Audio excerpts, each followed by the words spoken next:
Howdy everyone, it's Sam. Welcome back to the Wobble Enjoy Sports channel. If you're new around here, hope I can get you to consider liking the content and subscribing to the channel. And if you are a regular around these here parts, thank you very much for the continuous support. In my opinion, Sharks and Cowboys is a rivalry as we see the Cronulla Sutherland Sharks hit PointsBet Stadium.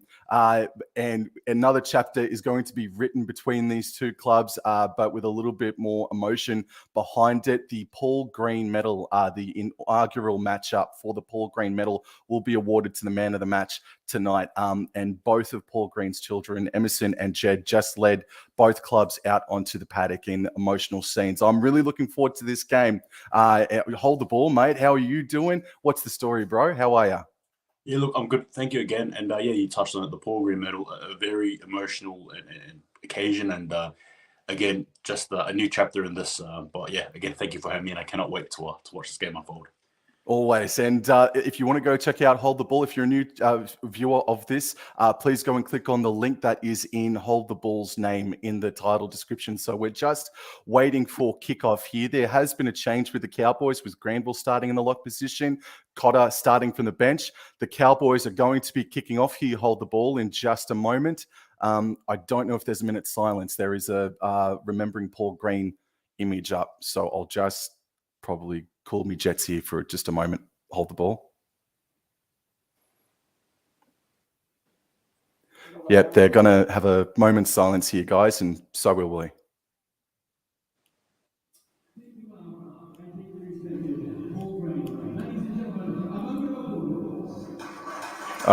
Not a moment's silence, and applause, and thank you, Paul Green.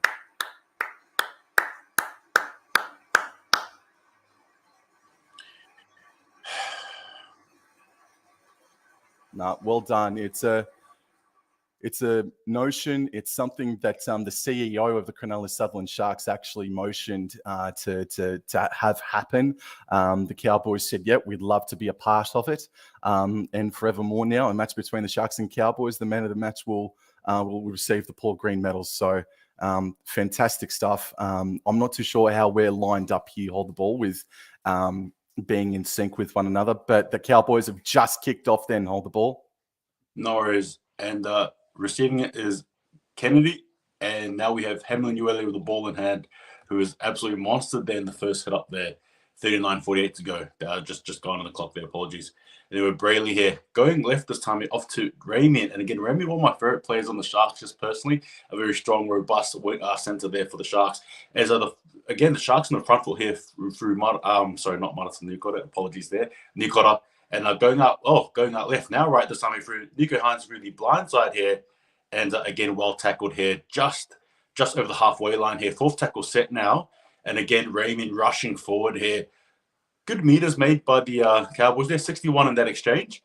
Brayley now off to Nico Hines. Bit of a hard pass there. Big kick there for his last.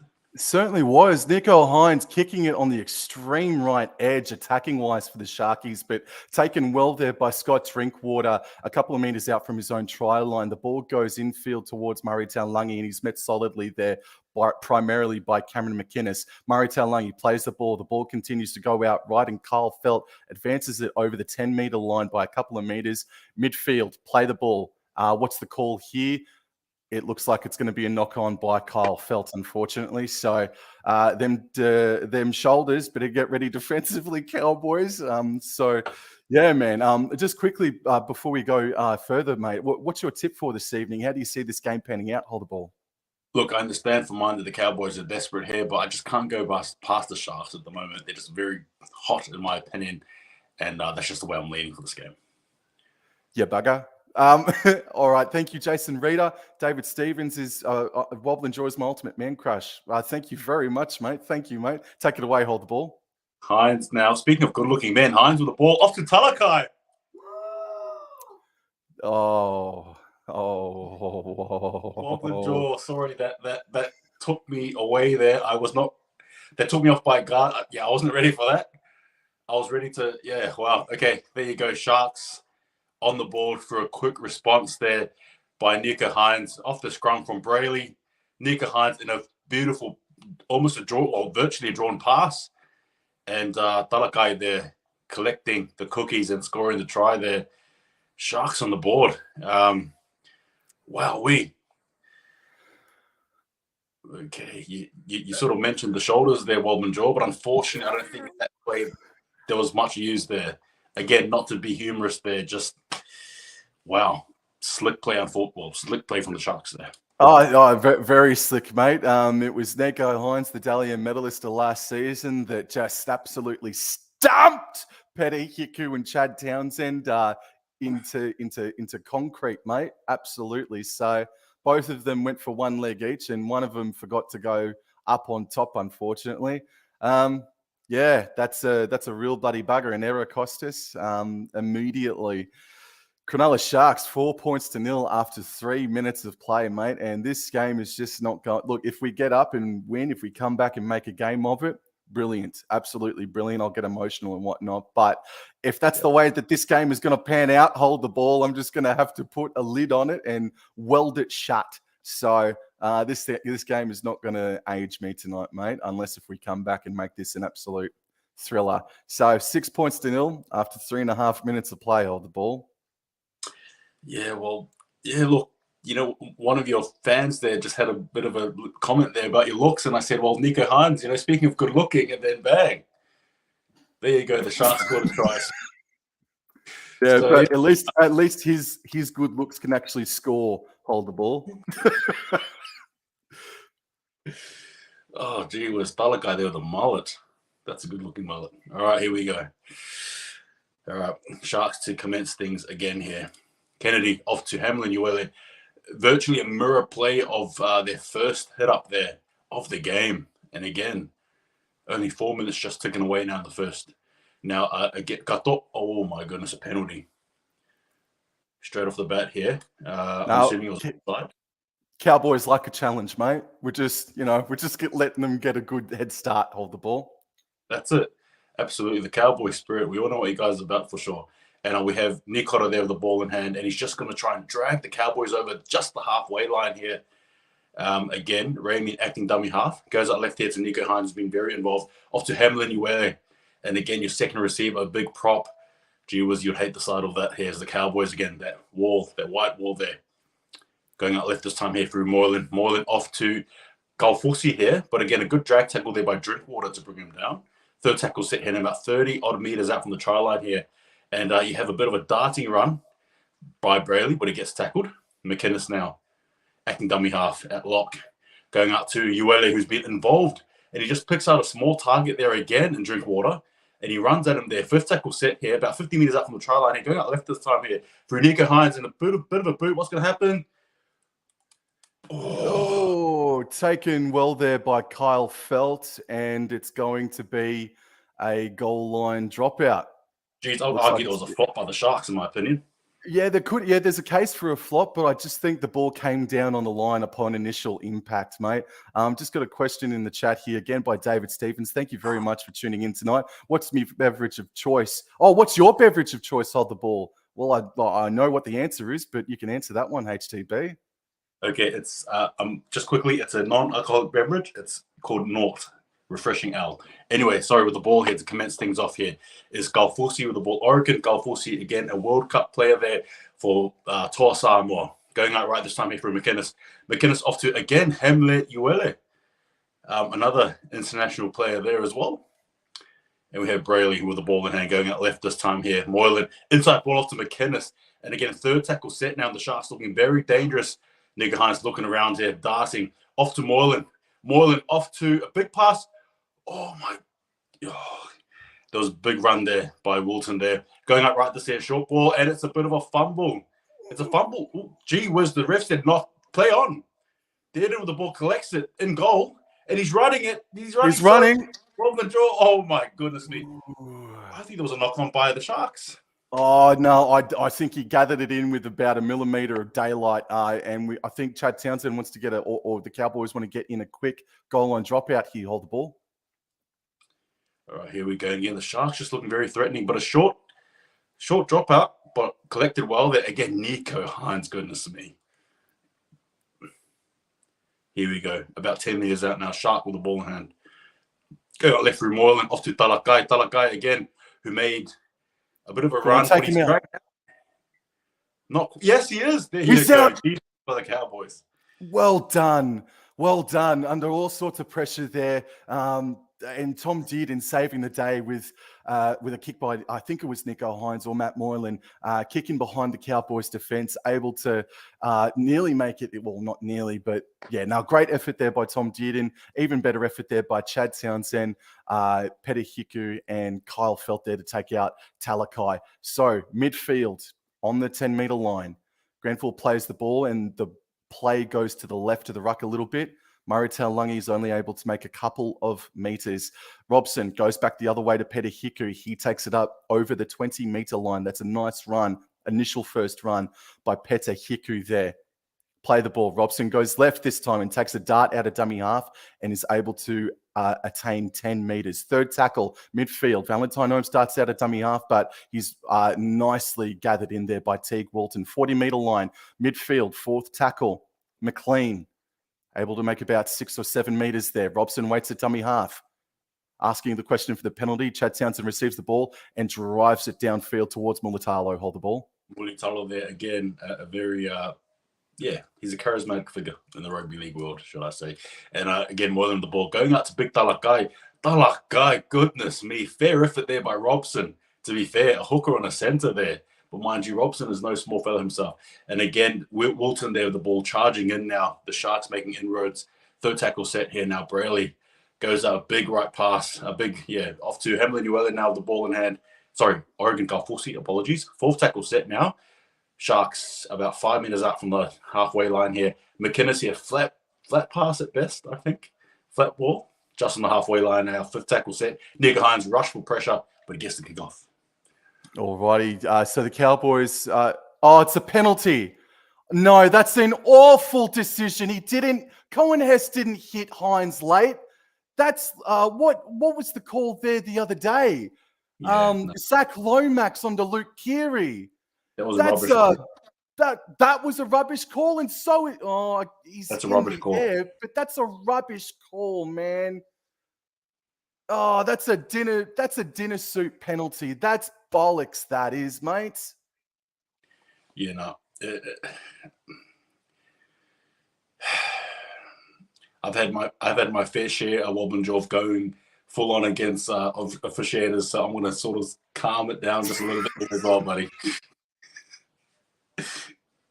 Respectfully, but I absolutely agree with you there. Look, you'll take it, but the NRL need to have some rules that mitigate. They should be able, factors that should be able to be taken into consideration, because that's just nah. They need to stop. I'm sorry, Robin Joel. They need to cut that out. That is not a penalty, in my opinion. Well, what's happening now is they're going for a penalty goal kick after 10 minutes of play. But the standard of officiating last week was average, and that's being kind, hold the ball. And now we start this weekend with a decision like that. Nico Hines was kicking the ball. Hines is allowed to tackle him in the air as Hines is kicking. He didn't attack the legs. He hit him around the hip region.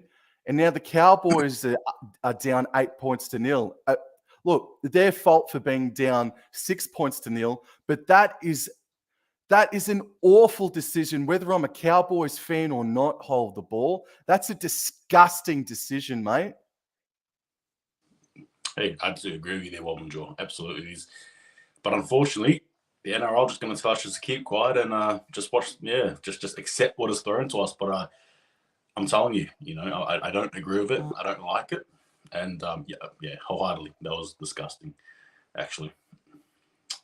Anyway, the Cowboys commence us again. The Sharks do. And again, with Hemlin Uele with the ball, and she's going to run straight at Cohen Hess. And Hemlin Uele, hard man to miss there. Don't you worry, he's a big fellow, all right. First tackle set now off to Garthor. And again, Garthor with the ball in hand. And does well to bump off one defender just about through Nanai. And again, quick ball here for the Sharks. Off to McInnes, now off to Oregon Kaufusi, who's been entered, who's been quite involved thus far in the early exchanges. Third tackle set now. Off to more on the ball hand, going out left this time here, going out through the edges, and a big leg pump there from Teague Wilton. Fourth tackle set now. And here we go. Brayley and rushed up defense there by Granville forces a bit of pressure there for the Sharks. And fifth and last here, 49 meters gain over the halfway line just here for Nico Hines. Big boot here to the Cowboys. I hope not Taylor Brooks. Murray Taulagi takes it on his 10-meter line and switches it infield towards Scott Drinkwater, unable to. Or there's a case there for a crusher, but Scott Drinkwater plays the ball inside his own 10. Kyle Felt now is already busted open now. He's got some strapping around his forehead, and he's driven back inside his own 10-meter zone here. Townsend passes left to the right to Peta Hiku. Hiku able to make about 6 or so meters, but they're still inside their own 20. On the third tackle, midfield, Kyle Felt receives the pill again and is only able to get to the 20-meter line on the fourth tackle. Here's Jordan McLean now, only able to make another 6 or so meters now. They are under all sorts of pressure here, the Cowboys, and they need to start playing some footy now, bro, because the Sharks are an attacking weapon, mate. Take it away.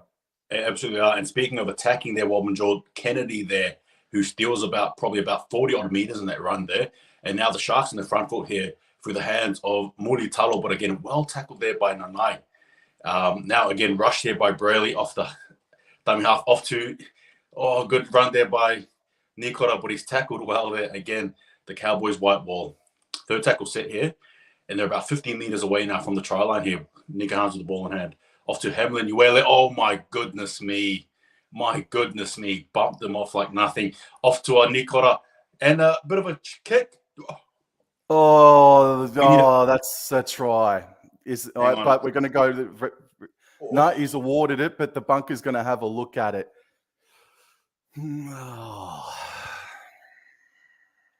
I just want to say oh my goodness me, that run by Hamlin, where they brave defense though by Holmes, regardless. But we see the replay here quickly, and Nikora goes in for a kick, and it looks like it goes off the boot of Dearden. There was no hands involved there. Hang on, we'll get a closer look. And even if there was, it would have been through the Cowboys anyway. So play on, Sharks score, try. Can I put in a counter, right? Like it bounced off Dearden into Jack Kajewski, who was in an offside position. Like the play should probably stop right there and then, right? But no, obviously it's going to be play on.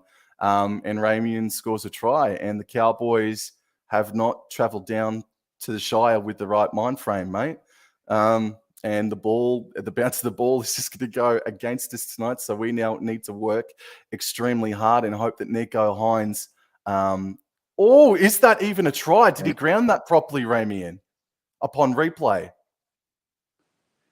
Because it hasn't been confirmed yet. Yeah, look, that. Oh wow. Okay, fair enough. I would have looked at that, in my opinion. Look, as Nico Hines sort of lines up the kick here, there was a huge emphasis, or there is an emphasis, I suppose, for the Sharks to be a better defensive team if they want to sort of move upward. And what you're seeing early anyway is a team that's going to be focused on their defense. They'll let their attack talk, don't you worry. They know how to attack the Sharks, but defensively it's been their Achilles heel thus far, and probably the reason that separates them between, I suppose, the better teams in the comp, the top 3, top 2. But in saying that, the way they're playing now, goodness me, they're scary. Wow. Okay. And again, the Cowboys are going to commence things again. 14 up. Cronulla Sharks. And with the ball in hand, it's Kennedy. And again, off to Hamlin Uele. Again, he's not going to stop, is he, Hamlin? He has been so good for the Sharks in the first half. Brayley going out. Goes the opposite end now. Goes off to Nikora. And again, Nikora just going to take some defenders there. Second tackle set here. Going out left this time here. Knock on. Oh my goodness. Overlap here. Talca with the ball in hand. Off to Moritalo. Moritalo up open space. Goes past Higgins. He's inside man through Nico Hines. But Nico Hines drops the ball. Nico Hines, a try gone begging, but a huge sub relief there for the Cowboys, Bob and Joel. Wow. I thought Blake Brayley knocked it on from the play of the ball, mate. Or maybe he gathered it up. But Kyle Felt just not staying on his wing, giving one of the best wingers in the competition, Mulatalo, a free avenue to go downfield.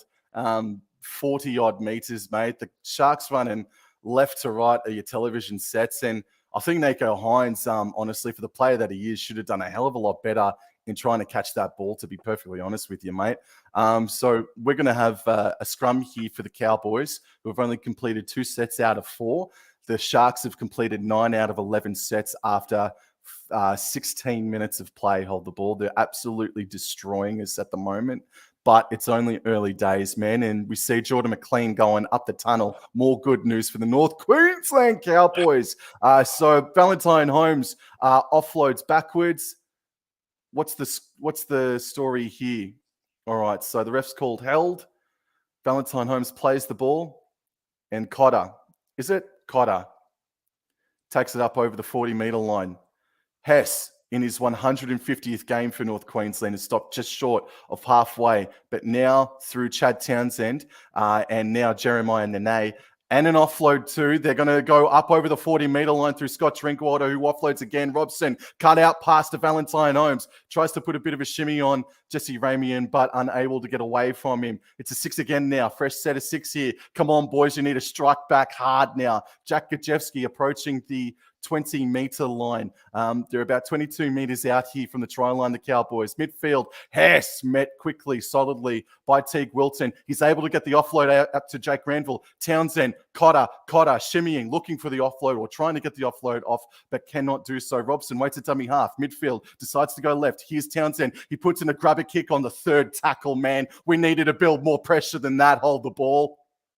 Wow, surprising there. Cut over the ball and off to Dalakai. And he crunches, and plays the ball. A good tackle there from the Cowboys.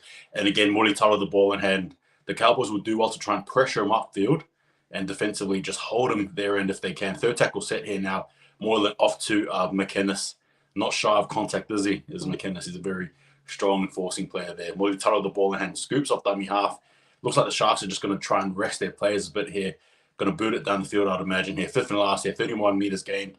And that's exactly what they do here through the boot of Hines. More pressure, boys. More pressure. Scott Drinkwater takes it on his own 10. Over the 20, approaching the 30, and will be stopped on his own 30-meter line now. 18-plus minutes gone here, 14 points to nil. Tom Dearden passes left to the ruck to Tao Lungi, and he's met quickly there by Jesse Ramian. Only 5 meters attained. Here's Valentine Holmes. He makes himself a good, solid 8-meter run there to take it over the 40-meter line. 3rd tackle, dart out of dummy half to the left of the ruck by Robson. Offloads to Tom Dearden. Goes over the 40-meter line. This is better. Come on, more pressure now, boys. Drinkwater is skipping, dummying. He's looking for someone to pass to, but no one is wanting to hit up off of him. So it's not a bad meter gain there by Scott Drinkwater, but could have been more effective. Tom Dearden now puts up a big booming bomb, and it's knocked on there by the Cronulla Sharks. It's knocked on there. Surely it's knocked on! Challenge! Wow. Yeah, look, it looked like a knock on to me, but Talakai there, the ball in hand. 2nd tackle set here now, Moreland with the ball in hand, and he gets tackled here. Again, the Sharks look very tired, though, depleted, definitely for sure. And going out right here through the hands of Hines, now off to Gato there. Sione Gato, like a ball in a china shop. He's running left, right, center, causing havoc and damage everywhere he goes. 4th tackle set now, and the ref is just blowing. No, apologies. It looked like he did for the slowing down of the players. Apologies there. Mulitalo the ball in hand now. 4th tackle hit set here. Talakai with the ball in hand. And he was going to be done there for obstruction, so he wisely stops and takes the tackle. 37 meters gained here. And a big boot here from Nico Hines. Good pressure by the Cowboys. Alrighty, waiting on his own 10-meter line again. It's the story of the night so far. Scott Drinkwater takes it up over the 20-meter line by a couple of meters there. All right, so we've just had a few more sets. We've completed our sets now. There's a bit more pressure, and we're starting to make some meters. We need to keep our foot on the pedal here. Kyle Felt, 2nd tackle now, in between his 30 and 20. Peter Hiku passes left to Murray Taulungi, able to take it up over the 30-meter line by a couple of meters now. 3rd tackle, just a little bit left of midfield. Robson comes back midfield to Peter Hiku. He's met strongly there by the Cronulla Sharks. They're stopped midfield on the 40-meter line. 20-plus minutes has gone by in this first half. Here's Jack Gajewski now to make approximately a 6-meter run now. Last tackle now. Balls with Chad Townsend, and he just drives it downfield towards Mulitalo. Drives it there and collected nicely there by Kennedy there. Again, and he slips out of one tackle. He's still got the ball in hand. Well tackled there by Nanai. And again, first tackle set, he stole about 21 meters in that run there. Talakai with the ball in hand, he's just going to run up at Robson. Collected well there by Cotter as well as Granville. The Cowboys defense there. And it might be a play. Play again. All right, here we go. Brayley. Now right onto Tej Wilton there. And now they're just over the halfway line here are the Sharks. And again, center nearly off field here. McInnes off to Hines. Hines goes for a pass, but it dummies it instead. There was a good attacking play. They looked like it was about to be unfolded there, but he goes against the grain. And our fourth tackle set here now. Again, charging run there by McInnes. Good ball. And now about 30-odd meters out, fifth and last here. Big boot here by Hines. What's going to happen? Goes down towards Marital Lungy's side and he takes it. Was he tackled midair, referee? And he was. Thankfully, a freaking call goes the Cowboys' way. Hold the ball. I thought he was tackled midair. Jared Sutton hold the ball. He's having a classic tonight, isn't he? He absolutely has. Yeah. Thankfully, though, the call goes your way. Far out. I thought it wasn't actually. Okay, so instead of taking a long driving kick, we've tapped the ball inside our own 10-meter zone, and Valentine Holmes runs 20-odd meters towards the 30-meter line. He was met there on the 30-meter line, and now through Murray Taulungi, we take it up over a couple of more meters, just short of the 40-meter line. Ruben Cotter now takes it over the 40-meter line now. Third tackle on the left edge of the Cowboys attacking line, and Robson, a dart out of dummy half, is able to get 10 more meters, just shy of the 40-meter line, inside Sharks territory. Townsend puts it back on the inside towards Cohen Hess. They're going to play the ball now inside the 30 and 40 of the Sharks, and Townsend puts up a kick towards Mulatalo. And unfortunately, the Cowboys give what the Sharks gave them. And I would argue that Nanai was actually contesting for the ball, in my opinion. But, yeah. Okay, here we go. And the Sharks now through Hines get about 20-odd meters, I reckon, in that kick there. About 10 meters out from the halfway line here. Sharks with the ball in hand through Talakai. And again, the long mullet is flowing. And he just manages to go over the halfway line here.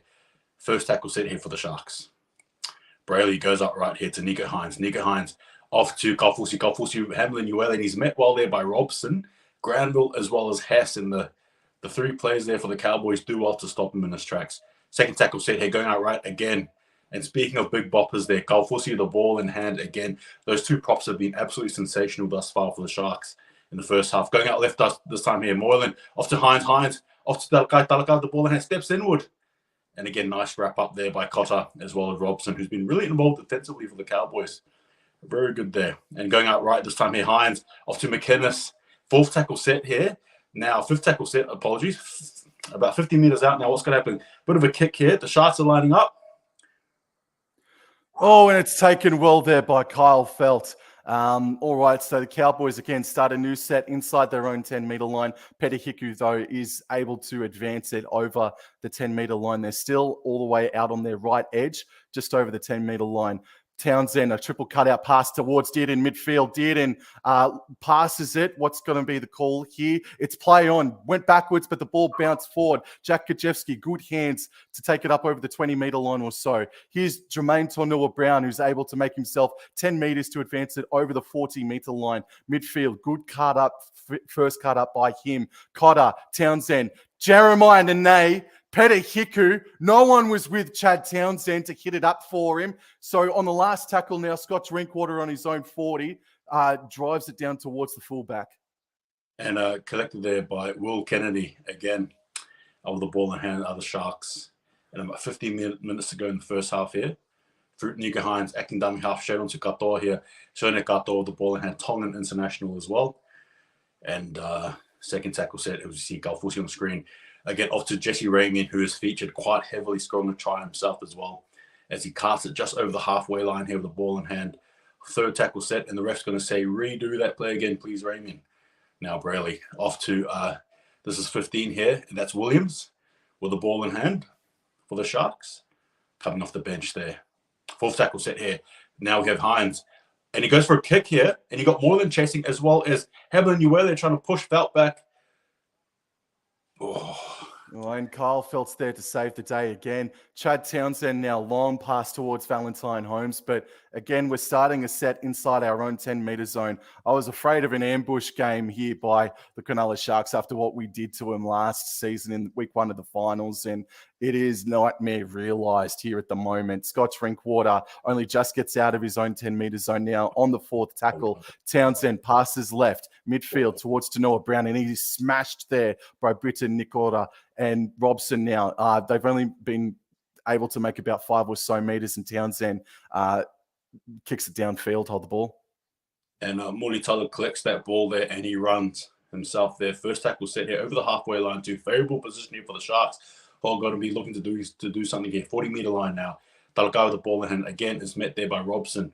I'm assuming the assignment is for Robson to meet Talakai wherever he is on the field, and it's paying dividends early. So again, Hines with the ball in hand. Inside pass here into Big McInnes here. Cameron McInnes, a bit of a veteran, if you will, here with the ball in hand. Brayley now off to Moreland. Moreland with the ball in hand. Out to Hines. Hines looks around. He darts up to Kennedy. Got over the ball in hand. 1-on-1. Steps inward. Fends off Holmes. And he scores. No, he doesn't score. Try. And I can't even explain what I saw. But gee whiz. Respectfully, Wobbling Jaw. Respectfully, I say this. Gato was allowed to just virtually almost walk into the middle of the center there in the try line there. After having that there, with all due respect, Will Kennedy, and he should the replay here, 1-on-1 Theoden, goes inward, shoves Holmes out the way, and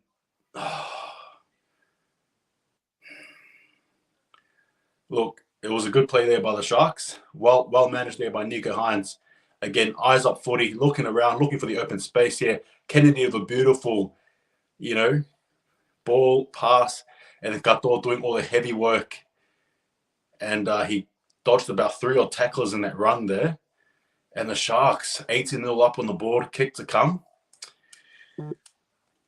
And always Brisbane Broncos in the chat, mate. Look, he's a good fella, so it's not like I'm offended by what he's saying because he's just telling the truth. The Cowboys look diabolical. They have not put in a performance like this since 2021, and we came second last that season. Hold the ball. This is their worst performance in 18 months or so, mate. Yeah, look, I'm not going to disagree. I've watched a lot of Cowboys footy over the years, and this game here we're seeing is definitely reminiscent of your 2021 team. There's just no words to sort of describe what I'm seeing here. I really thought the Cowboys winning against the Knights, I thought you guys would have definitely taken that as moral and a moral victory, and obviously, again, to just use that as ammunition, if you will. And the Sharks at home, though, they're just a different team, respectfully. They're just a different beast altogether, Sharks. And, wow. I don't dislike Cronulla Sutherland Sharks at all, by the way, hold the ball. I like them. Even though at times their arrogance may get the better of them. Here's Jordan McLean now coming back out onto the sideline. Hopefully he's okay as we see kickoff resume here, mate. And again, Hamlin-Uele with no handbrakes, no brakes, just pure acceleration. And he just gets the ball up here. First tackle set here. And again, Katoa. Hamlin-Uele complaining to the touchy. And Katoa there tackled by Granville as well as, Robson there. And again, a big run here by Williams. Third tackle set here now. Going out left this time here through Brayley, and a bit of a pop pass to Wilton, who does well to hold the ball there. He could have dropped it. And Brayley with the ball, and it goes up right this time here, and Williams with the ball. The Cowboys being a bit more conservative on this approach here. Through McInnes, apologies. Fifth and last, big boot here by Nico Hines.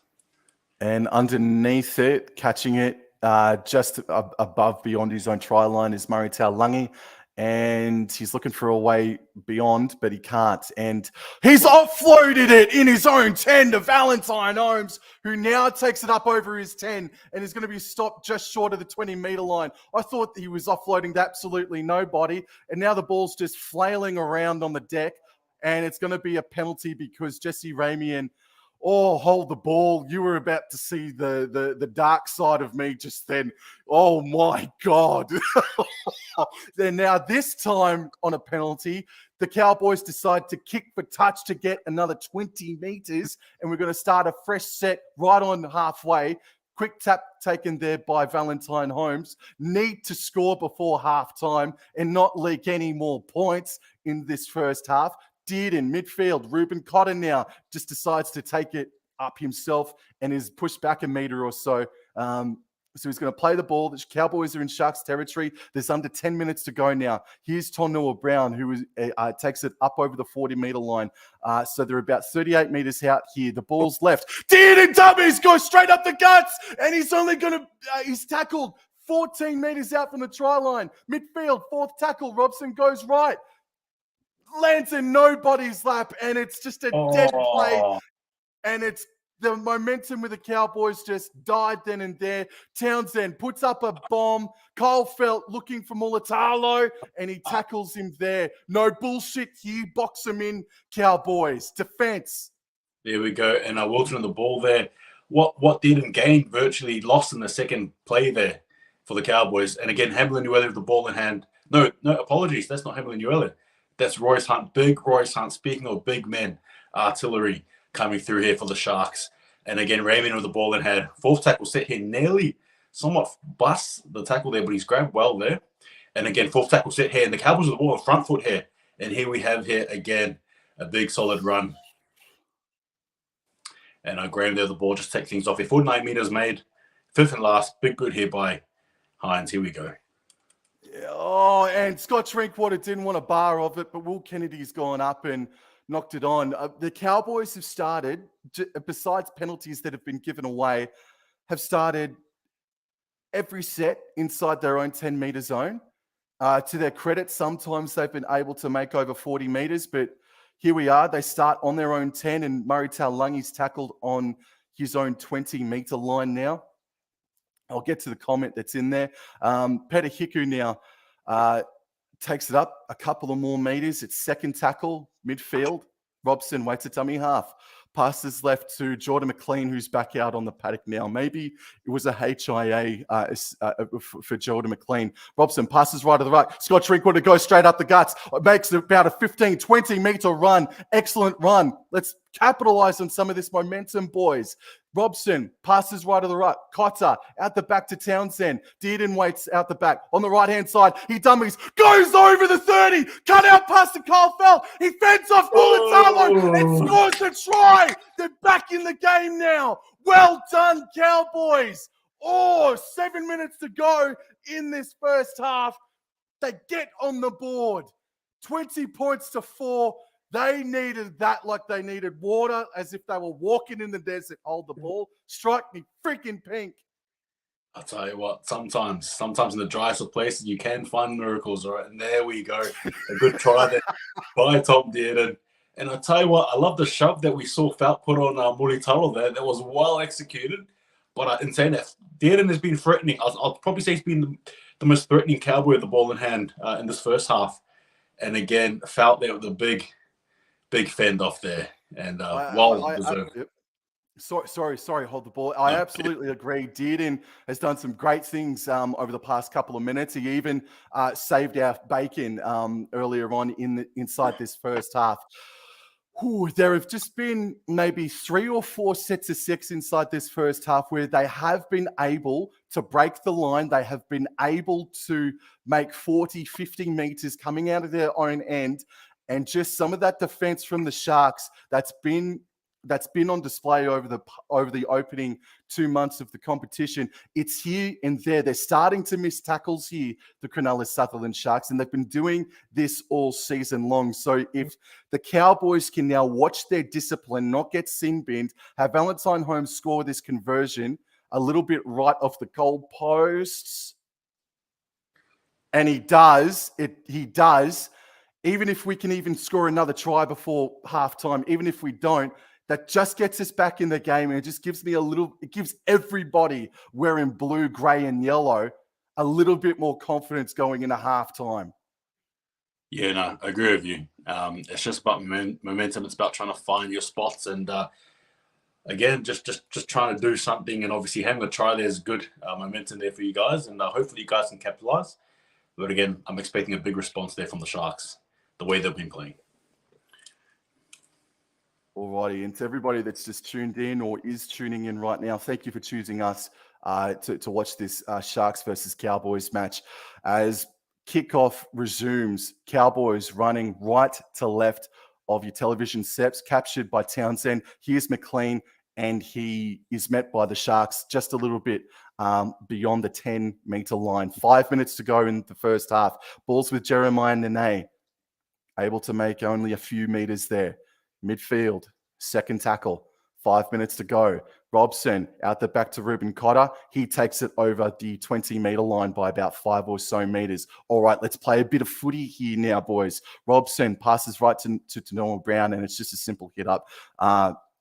But does take it over the 30-meter line. Fourth tackle, midfield. Here's Jordan McLean. Passes right to Jeremiah Nene. He spins into the defense, and he's dragged back a bit. Cowboys got their arms up appealing for a penalty, but it doesn't come. Townsend kicks inside his own 40-meter line, mate.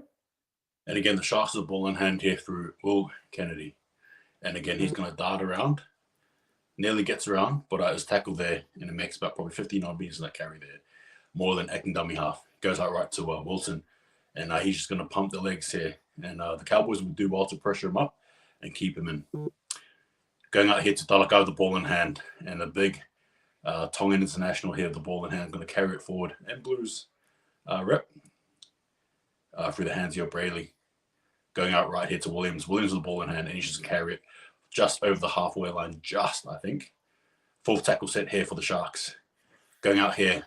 Brayley off to bit of a run there, looking a bit promising, but then there was no one. I suppose Brent has to hold the ball there. 48 meters gain, fifth and last here. Nico Hines, what's he going to do? Bit of a big boot here for the Sharks to chase on. And underneath it is Murray Taulagi, appealing for a penalty, but isn't forthcoming. Here's Valentine Holmes now, and he takes it.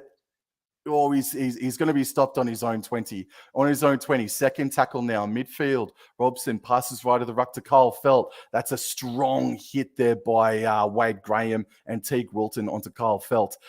Townsend passes even further right to Petty Hiku, and he's going to be stopped on the 30-meter line. Fourth tackle here, guys. Let's play a bit of footy, please. Robson now passes left to Jeremiah Nene, and he just hits it up. He just hits it up, man. Last tackle, Robson passes left to Scotch Drinkwater, and he drives it down the right edge defensively of the Sharks. And from Kennedy Shake to Gato here with the ball in hand. And bang, big hit there by both the Cowboys players. As we see the coach there, Todd Payton, the coach of the Cowboys. And Rayman with the ball again. And he's going to attract a few defenders, no doubt. And second tackle set here, apologies. Brayley looking a bit injured, looking a bit sore there. There's Remy there, the ball in hand. Mulitalo gets tackled there about 20 meters out from the halfway line here. Apologies, 10 meters out, sorry. Fourth tackle set here now. The Sharks looking a bit, not as explosive as they have been. But in saying that, though, Nico, the ball in hand, he was looking for an offload. Well tackled there, 40 meters out here. Now Hines with the ball. And just look out for the chasers here. No, there are none. No, there's none, under no sorts of pressure here. So this will probably be their last opportunity with ball in hand here, the Cowboys. Throw it around. Murray Taulagi darts out a dummy half and makes 10 meters. Good run, taking it up over the 30-meter line by a couple of meters there. Get off him. Scotch Drinkwater darts out a dummy half towards the right. Tackle midfield, 5 meters short of the halfway line here. Third tackle now, midfield. Robson passes right to McLean. Pops it off to Cotter. Cotter tackled there over the halfway line now. They're about 45 meters out from their own try line. Townsend's got the ball, pops off a short ball to Jeremiah Nene, and is only able to make about 8 or so meters. Last tackle here. What's going to happen? Robson passes left infield towards Townsend. Townsend just takes it up as high as he possibly can, and it's taken well by Siona Katoa. And Gato there grabs the ball there, about a minute 4 to go. So you'll think this is the last attacking play here for the Sharks. And a second tackle set here. I would assume they'll take a more conservative approach heading into halftime here. Kennedy had the ball in hand, off to Mulitalo. And Mulitalo attracts a few defenders there. Sharks, I suppose, wanted to get back in the sheds as soon as possible. Kennedy had the ball in hand. Fourth tackle set as well. Brayley, off to Dalakai with the ball in hand, 38 seconds to go.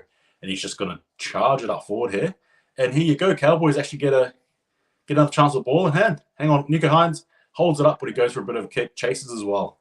Yeah, they do get a few more seconds here. Valentine Holmes takes it pretty much on his own 20-meter line. There's 20 seconds to go. Scott Drinkwater shifts it all the way out to Kyle Felt now. There's nobody on him with him. He's got no teammates. There's only 10 seconds to go now. Townsend passes right to Hiku, who's also bandaged up around the forehead. And I think he can get one more play in. Third tackle now. Get up. Get up. Play the ball, Hiku. We're not going to play the ball because Hiku wasn't desperate enough to get up and play the ball when you're down 20 points to 6 at halftime.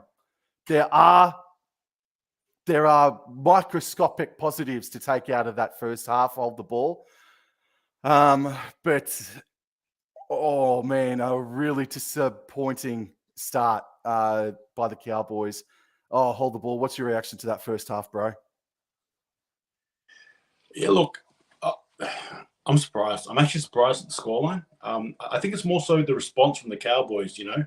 However, in saying that, obviously, you guys got that try there. So, you know, it's good. It's positive. I'm hoping you guys can carry that momentum. But just off the first half alone, it's just been an absolute domination on display here by the Sharks, who have versed a Cowboys team that, as you sort of touched on Peter Hiku, just haven't been desperate enough. Just haven't really, you know, they haven't really, you know, it's happening all around them, but they're just not really responding. You know, there's no grit to understand the situation here, and that's just the way I sort of sum it up. Sharks in control, Cowboys still in bed, I think. Yeah. So we've got Always Brisbane Broncos with another comment. Feels looks like the Cowboys don't want to work hard for their tries and think it's going to come easy. Townsend has been shocking all year long in Always Brisbane Broncos' opinion, but the forward pack hasn't been great either. Taylor Brooks says, I admire commentators who tell it like it is. Fair play to Always Brisbane Broncos. And Dave Stevens last night, you said Victor Bradley is a liability. And just some reactions there. Todd Payton, please run those boys up the Castle Hill. My mum says that's probably going to happen this weekend or this week actually. And Always Brisbane Broncos, Sharks to get complacent a lot like the Titans. Absolutely, man. That's what I said before as well. That the Sharks are they're susceptible to falling in and out of games. And just between the 25th and the 35th minute of that first half, then they did drop off in concentration and intensity, did the Cronulla Sharks hold the ball? Yeah, no, they did. And I'll even say as well, even though it was a lot earlier, that Nico Hines spill, you're right, when there was a potential try there, I think that sort of shows you early indicators of where the Sharks normally do head. Now, obviously, for the Sharks, yeah, again, just briefly, it's about trying to prevent that in the second half. But yeah, you're right. They definitely showed it, and the Cowboys capitalized. So yeah, it is what it is. All righty, so let's look at the possession. So it's 55-45 in favor of the Sharks. I'm kind of amazed that it's not 60-40, to be honest with you. Completion rate, it says here that it's 90% each. 17 completed sets out of 18 for North Queensland. I don't know about that. And the Sharks, 20 of 22. So they're completing their sets by the looks of things. I thought maybe there were one or two more errors from both sides, but it's all there in writing. So run meters, the Sharks they've made over 250 more run meters than we have. Post-contact meters, over 100 more meters post-contact meters wise. Line breaks are relatively even, but the tackle breaks, 23 tackle breaks to the Sharks to 8 for the North Queensland Cowboys. The Cowboys have just been bouncing off of tackles, not able to stick with them, and they're not getting stuck in defensively. And that's how they could have won this game tonight. And it's still ready for them to win, but 23 tackle breaks inside that first half isn't good enough. The offloads for the Cowboys is up, but that's because they pretty much gave themselves a rocket halfway through that first half. As far as missed tackles. They missed 23 tackles in that first half. So the Sharks had 23 tackle breaks. The Cowboys had 23 missed tackles as well, man. And then penalties conceded. They've been a little unlucky, but they've also have been ill-disciplined at times. And interchanges used, only 2 by the Cowboys and 3 for the Sharkies, mate. I thought it would read a little worse in completions for the Cowboys, but at completing at 90%, that's definitely a positive to take into the second half, man. So hold the ball. As far as players, man, who has stood out for you from either side in that first half? Yeah, look, I think I'll go with the Sharks first. I think Nico Hines, he's done well to steer the ship, so to speak, particularly in the early exchanges. Now, I think he's one who could definitely go a level higher in this game, but I thought for the first half anyway, all things considered, he was good. Another player as well didn't mind for the Sharks was Nikora. We all know about Britain Nikora, the lines he runs, the defense he sort of adds. He's a very gritty, strong player. And if I'm allowed to as well, I'll probably go, if I can touch on the Cowboys just quickly. There's only been 1 or 2 standouts for me, but I think one of them is definitely Dearden. Again, I touched on him as well, obviously led to the try assist there to Carl Fout, but he's been threatening. Oh, goodness me. With all due respect, Bob and Joe, I feel like he's just been carrying the team, you know. Yep. When his other half should be right alongside him, I feel like he's been doing more of the carrying, in my opinion. Yep, definitely. For the Sharkies, yes, Hines has been good. William Kennedy from the back, bro. Every time he's received it from a kick, he's brought it back at least 20 meters every time and has looked dangerous every time he's come up towards the defense of the North Queensland Cowboys. So I think Kennedy has been great, and his stats does read that he's, I think he's maybe ran for more than 5 times, but he's got 94 running meters to his name. Talakai's already up to 98. Mulatalo's over 106 running meters. And you were waxing on a little bit about Braden Hamlin-Uele and Oregon Korfusi's first half performance early on, hold the ball. And Korfusi hit that ball up 6 times for 48 running meters. Hamlin-Uele 9 times for 78 meters as well. And Wade Graham looked like he came on and had a pep in his step in at halftime. So I'm just before he came on at halftime. So I'll just skip over to the tackle counts now. Hopefully I can find us. So the top tackler for the Cronulla Sharks is Blake Brayley with 27 tackles made with only 1 missed. Teague Wilton, 25 tackles made, 0 missed. And besides that, Cameron McInnes, 19 tackles with 0 missed. So Britain Nakora as well, I think is warming up nicely as well. But Blake Brayley, a really good defensive display by him. Let's shift over into the North Queensland Cowboys stats now. This could tell a story here. So all running meters. So we've got Valentine Holmes with 10 runs in that first half for 75 running meters. And looking at our forward pack, 4 runs, 2 runs, 3 runs from Tanoa Brown, Hess, McLean, Gajewski with only 2 runs, Jeremiah Nene with 6 runs, and Cotter with 7 runs. Cotter has been the best forward for us in this game so far. And I know that Cronulla have started the game with a lot more possession, and the Cowboys have dropped a ball or 2 here or there, but we need more runs out of our forward pack, man. We can't just have our back 5 always cutting the ball up like they always do. 9 runs, 7, 10, 7, 8 runs from these boys, man. We need more from our forward pack big time. And I understand that McLean went off for a HIA early on in that first half too. So even so, man, Jake Granville only had the 1 run for 5 meters as well in his short stints inside that first half as well, man. Shifting over into their tackle counts now, mate. Let's see here. So we've got tackles.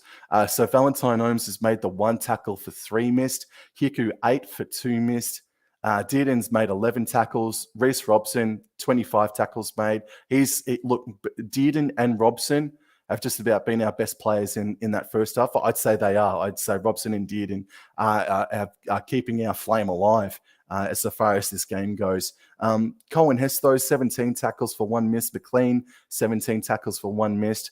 And Jeremiah Nanai missing 3 tackles as well, man. We just, look, it's an overall better performance that we need from absolutely everybody, including Dearden and Robson, mate. Credit to Jermaine Tanoa-Brown, though. He came on and made 14 tackles for 0 missed, bro. Look, it's just simply the Cowboys are going to receive this ball from kickoff at the start of this second half, and they need to just go hell for leather. They need to show what they showed in 2022. They need to show what they showed against the Canberra Raiders and at times against the Newcastle Knights last week, bro. Because there are some positives. There are some positives that we can take from that first half, and we need to explode in this second half of the ball.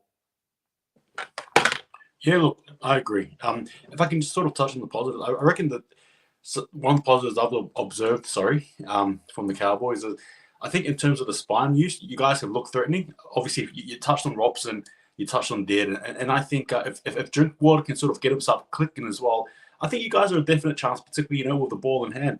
It's just missteps, again, just probably not bouncing the right way in the first half. So there's always that chance. Another thing as well I noticed is you touched on some of the tackles there in the forwards. Again, obviously there was a few missed tackles, unfortunately, but I think that's probably more in the way of the backs as opposed to the forwards, to be fair with you guys. So I think you guys are definitely muscling up there. It's just going out wide, unfortunately, where it seems to be binding you guys. So again, trying to hold the opposition defensively. Yeah, and another point as well, I reckon, is look, I reckon for mine anyway, I'm not sure if there was data there for played the ball, but I think from my perspective, my eye test, it was like you guys were the better, in terms of play the ball speed was faster generally. So if you guys can capitalize on that, catch them off guard, because you guys had a little bit of that during the first half, near the end as well when the Sharks slipped off. You guys had a lot more run, a lot more domination off the ruck there. Keep that up and you guys are definitely within a chance. Yeah, look, I don't want to blow smoke up your backside or anybody's backside, bro, but just I do feel like that, yeah, you're right. I think at times our play the ball speed was good, and I reckon halftime was probably the worst thing that could have happened to us, bro, because we were starting to just get back on track before the halftime whistle blew, bro, actually. So hopefully it just continues on in this second half, and usually it does. Usually the game does swing in that way for teams, though. So we've covered off that first half, I reckon, pretty well there, mate. So look, I'll hit you with a random question without notice, bro, but I reckon you've had a fair bit of time to think about it anyway, and I'll talk to you about the Canberra Raiders. The Canberra Raiders, mate. Jack Whiten shifting off to the South Sydney Rabbitohs, bro. There's the report that, well, not the report, the Raiders are filthy with it. They reckon that Whiten is taking unders much too much, like almost illegally so. And but I don't think it's the case, in my opinion, bro. I think Jack Whiten is perfectly entitled to do what he wants to do. If he wants to take a pay cut to go be more comfortable with his mate Latrell Mitchell and go fight for a premiership, and if it's all above board, and I think it would be, bro, go for it. I think the Raiders have well and truly overreacted by a couple of cogs here as far as the Jack Whiten signing goes. What's your thoughts, and how do you make of the signing, mate? Because it is the big rugby league story of the week so far. Yeah, look, I suppose looking at it from inward, from the Raiders' perspective, or how I assume they'll be thinking, it's going to be a bit awkward, I suppose, the following season with Jack Whiten being the team. Now, granted, I know he's going to bleed green, so to speak. But I just still think the fact that the Raiders threw money at him, and hey, I'm not against anyone making their choice. Absolutely, I'm for it. But I just feel like he's just going to create this aura of awkwardness that's going to be around the club now, particularly with him still playing for the Raiders. Now, granted, as well, the Raiders looked at him as a high-key player, a marquee player, and he still decided to go for the Rabbitohs and take unders, as you say. And if he does, that's okay. But yeah, I have no ill thoughts towards it. I think he's perfectly fine. It's just brutal. The reality is brutal in the sense that Raiders gave him everything financially, and it just wasn't enough. So obviously something must have went wrong. Is it more than just, I want to win a premiership? I'm not too sure they will, Joel. Yeah, yeah. I think that is I think that is the case. And as I alluded to in my tips video, bro, that it's such an awkward conversation that must have gone down. Like it, by and large, he wouldn't have worded it like this, obviously, but he pretty much went in and said, "Boys, I don't reckon we're going to win a comp, so I'm going to go elsewhere. All right, so you guys take care of yourselves, and I'm going to go win a comp with my mate Trell Mitt." That's pretty much the conversation that I would have heard if I was a teammate of his anyway. As we see, the Sharkies hit the paddock, and just quickly to everybody that's watching now, hope you can go click on the link. See, hold the ball's name in the title description there. Click on that. It's a hyperlink, and it'll take you straight to his channel. Thank you very much for choosing to come check us out in this contest. Alrighty, so we're waiting for halftime to start now, and alrighty, it's sort of season defining for North Queensland. Hold the ball, bro. If they get blown out 40-10, if it doubles, we're well and truly buggered, mate, obviously. But if they can keep this hard and physical, there's still something to work with there. So, alrighty, Sharkies. We're waiting for the ref's whistle, which has been blown quite a lot in that first half. And we're underway now. The Cowboys are going to be running left to right, and underneath it is Jordan McLean. He's met there on the 10-meter line of the right edge, attacking wise of the Cowboys. Robson passes left in field to Jeremiah Nene. Met solidly there, able to make about 5 or so meters. Second tackle, 20-odd seconds gone. The ball goes out the back to Cotter. He takes it up over the 20-meter line. Third tackle, they're out on the left edge. And Robson darts out a dummy half to the left-hand side a bit and is able to make 10 or so meters. So it's a good dart out of dummy half. Scott Drinkwater passes right back in field towards Jermaine Tanua-Brown, and he makes 10 meters. So a solid, smooth start by the Cowboys here as Scott Drinkwater kicks on his own 40. Yep, take it away. Bucks have the ball collected well here through the hands of Will Kennedy, who had a really good, stellar first half. So obviously hoping to replicate it here for the Sharks in the second. And Hines now off to Raymond here with the ball in hand. Speaking of stellar performances, he too was another one here as he makes about 5 to 8 odd meters in that carry. Brayley going out here to Mulitalo. Out left there, Mulitalo is going to get tackled there by Nanai Hiku as well as Townsend. Third tackle set now. And again, brushing up forward now near the halfway line here. There's Teej Wilton there with the ball in hand. And he's going to get tackled there with the ball. And now off to Big Royce Hunt now, and he's well over the halfway line here. The Sharks making some positive inroads here as we see the Cronulla Sharks staff look on. Hines, again, with a big boot here, fifth and last. And taken by Scott Drinkwater inside his own 10, and he is able to advance it by a few more meters. So Cowboys start on the left edge, attacking wise. Dearden passes right infield towards Murray Taulagi, and he makes a good 10-meter run over the 20-meter line by a couple of meters or so. Robson passes further right infield towards Carl Felt. He makes himself 11 or so meters. Good carries here by the back 3, back 5 of the Cowboys. Robson decides to go left towards Valentine Holmes, and he makes 10 more meters as well. Look, I want more from our forward pack to go forward. And Cowboys back 3 have done really well here to get us back into Sharks territory here. So Carl Felt plays the ball on the extreme right edge, and Scott Drinkwater's got it, and he puts up a high bomb, mate. No man's land. Nobody wants it. Oh, and it's a knock on. No, what's this? No, it's a penalty. Offside. Fantastic. Far out, dude. Gee whiz. And Nico Hines already kicks for touch, man. That he's looking to get momentum started big time. Here we go. Delagar with the ball in hand, and he taps it and he runs, the big fella. And he's met well there by the Cowboys. Strong physical contact there by Darnell Brown as well as Nanai. And off to Wilton here, dummy half. Off to Hines now through the hands of Royce Hunt. And again, the Sharks threatening early in the second half here. About 35 odd meters from the try line here for the hands of Big Williams here. And he's going to just take the ball and he's going to try and muscle his way forward here. And this third tackle set here. Going out left this time here. Brayley off to Hines. Hines off to Moylan. Moylan off to Kennedy. Kennedy off to big head. Monito with the ball in hand. And he scores. Apologies, I couldn't quite do that justice, ladies and gentlemen, there. But good scintillating play there for the Sharks. And unfortunately, what needed to be a very good defensive set there for the Cowboys Was not the case there, as Mulitalos went over. And as you can see on the replay here, the Sharks built up well here. Good attacking shape as well, Talakai. Just the good old classical draw and pass, and unfortunately Townsend, last man there, just couldn't hold the man there, unfortunately.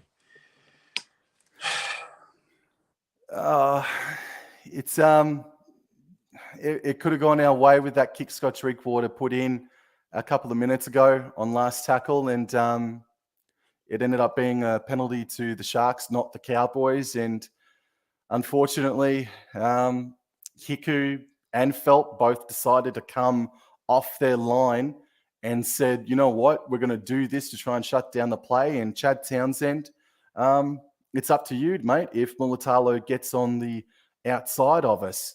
And Townsend wasn't quick enough, hard-hitting enough to stop Mulatalo. And that's just been the story defensively for the Cowboys this year, man. Hiku and Felt, it's like they've been given a license at times this year to come up off of their line and trust their inside man. I get it.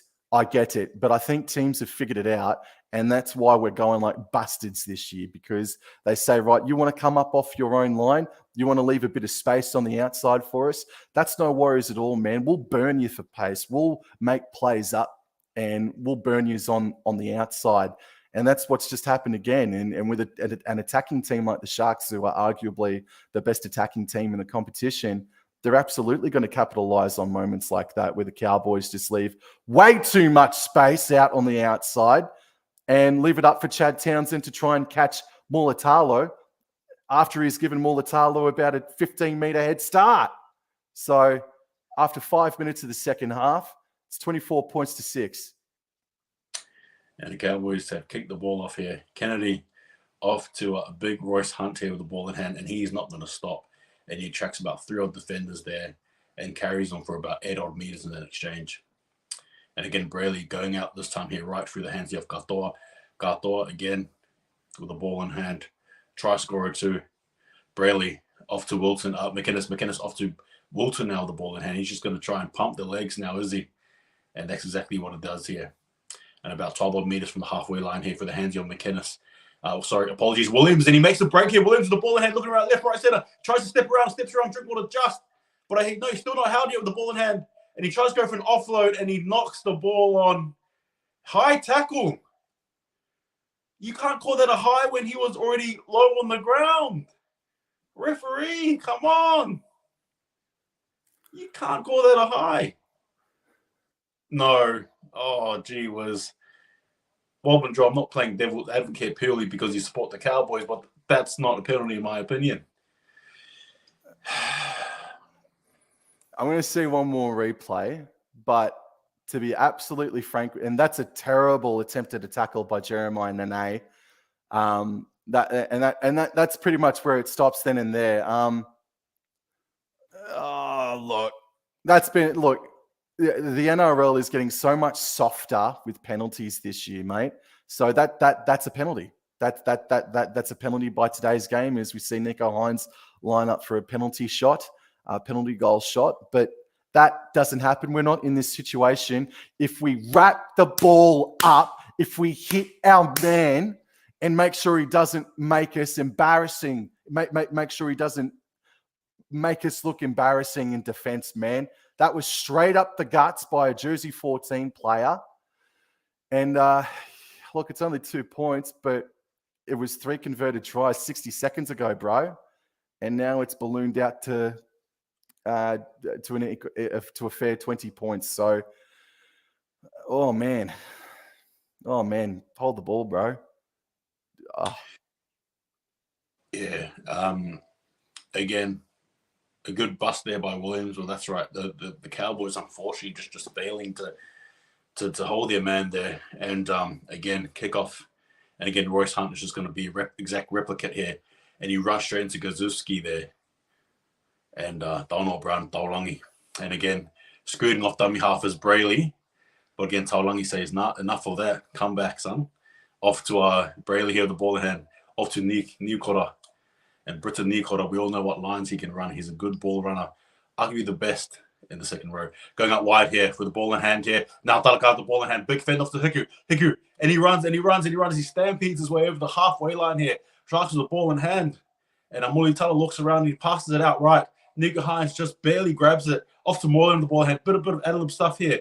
And now you have a great Graham here with the ball, but he gets tackled here. Cowboys stop that. And fifth and last here. Brayley off to Hines. Got some chases here. What's going to happen? What's going to be the call here, Jared Sutton? It's going to be a knock on Cowboys. Oh, I could absolutely let Rip hold the ball. Are we going to challenge it? I reckon you guys should. Yeah. Here we go. Sutton. Looking at the bunker.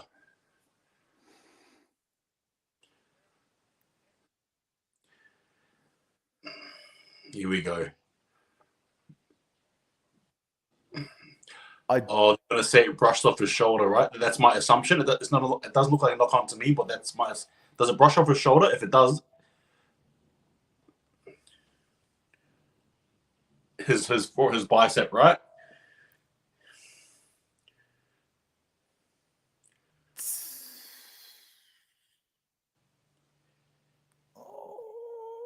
That's really hard to tell. That's my only assumption to call it a knock on. If it came off his left bicep, I agree with you. If it is to be deemed a knock on. That's right. That's right. I'm not sure. Here we go.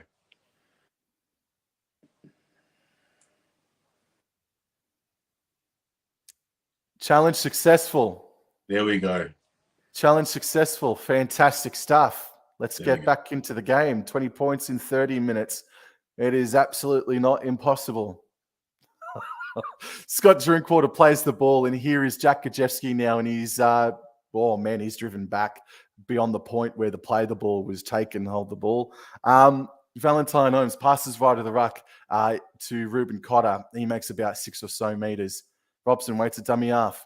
Passes right. McLean dummies a bit and is able to take it up over the 30-meter line by a couple of meters.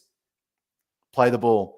Pass to Townsend. Out the back to Drinkwater. Drinkwater holds it, and is stopped on the halfway line. And Talakai is down. I repeat, Sofa Talakai is down. And here's Tom Dearden to put up a high booming kick. Hold the ball. And again, oh my goodness. Holmes with the absolute man. Hang on, what's happened here?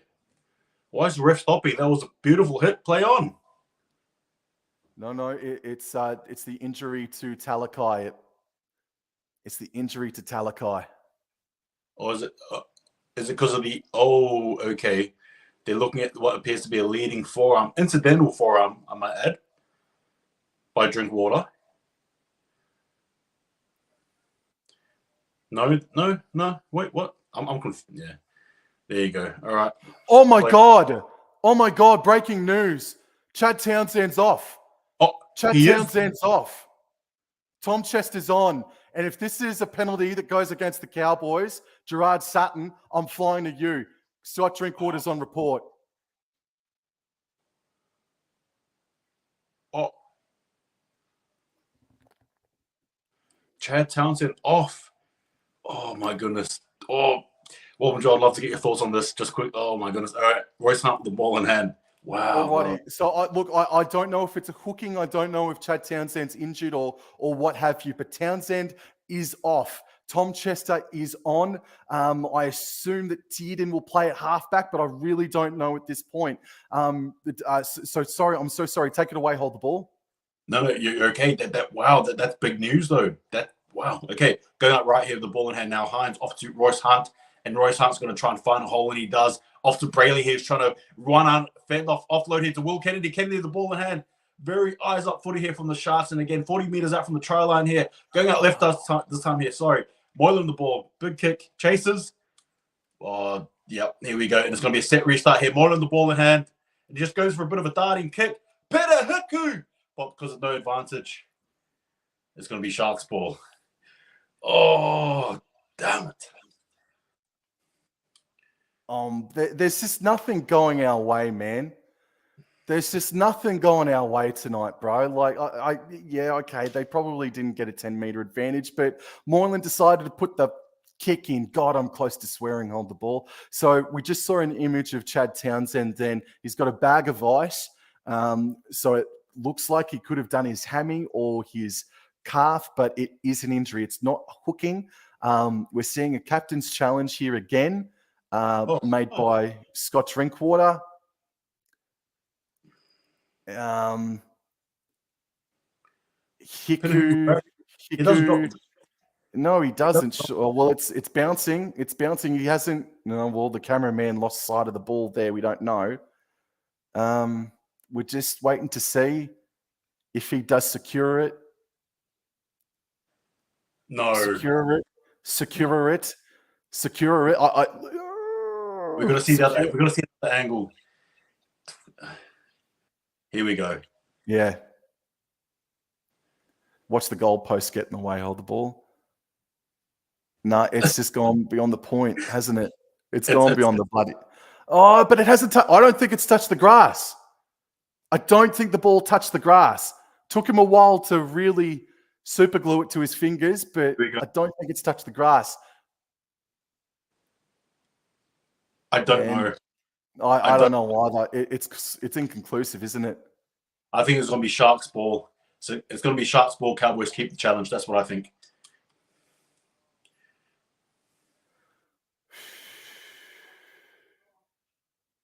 Challenge inconclusive. You are absolutely correct. So I'm just going to go in and just read off a couple of comments here just quickly. Jonas Siboa, Hiku is nowhere to be seen. Can we try Chester at left edge? Well, he's out there now. Archetype 9 says this is hard to watch. It sure bloody is, mate. And DDB /V Danzo says Nas does that every run. Ha ha ha ha ha. Yeah, but Scott Drinkwater is about a foot shorter than Nelson Asafa Solomona. Take it away, hold the ball.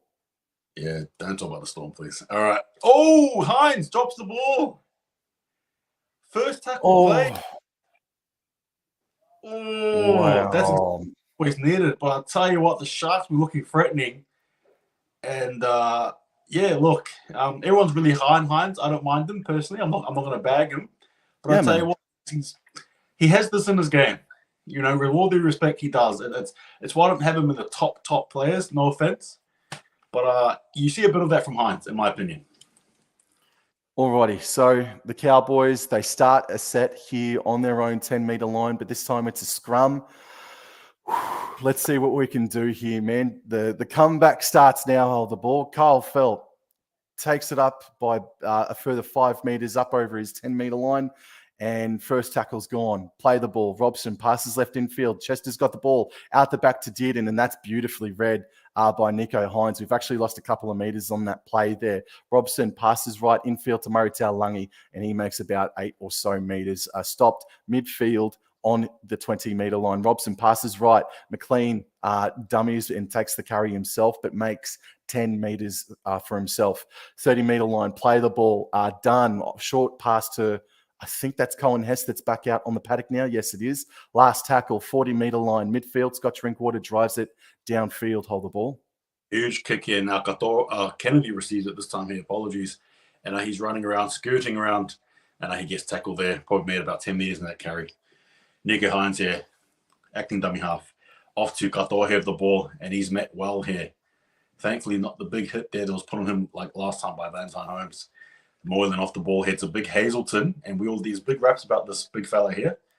And he carries the ball. His name is, I'm pretty sure it's Hazelton.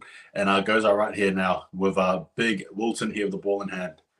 And he's just going to carry it and run the ball forward here. 4th tackle set now. Good defense set for the Cowboys early. And big carry here from Graham, but he's just going to get tackled about 5 meters out from the halfway line here. Good defensive set from the Cowboys. Brayley off to Hines. Hines with the big boot. Here we go.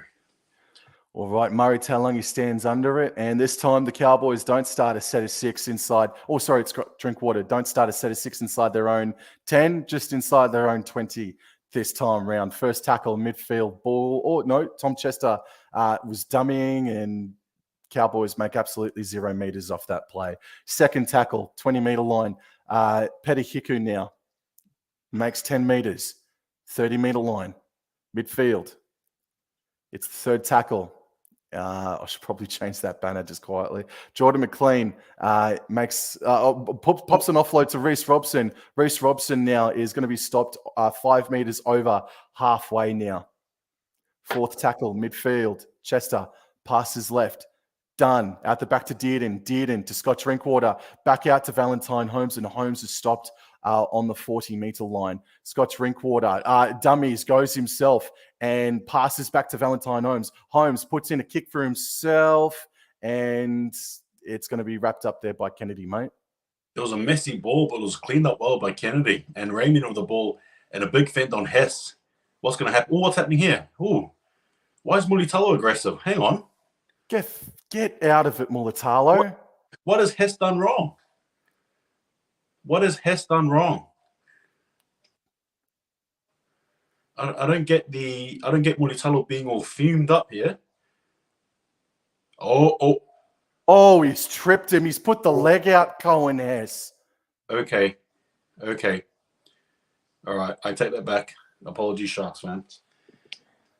And Ramian's felt it too. He's holding the knee that copped it the worst by the leg that was stuck out by Cohen Hess. So look, man, look, Cowboys through and through, but I can't defend that. He stuck the leg out,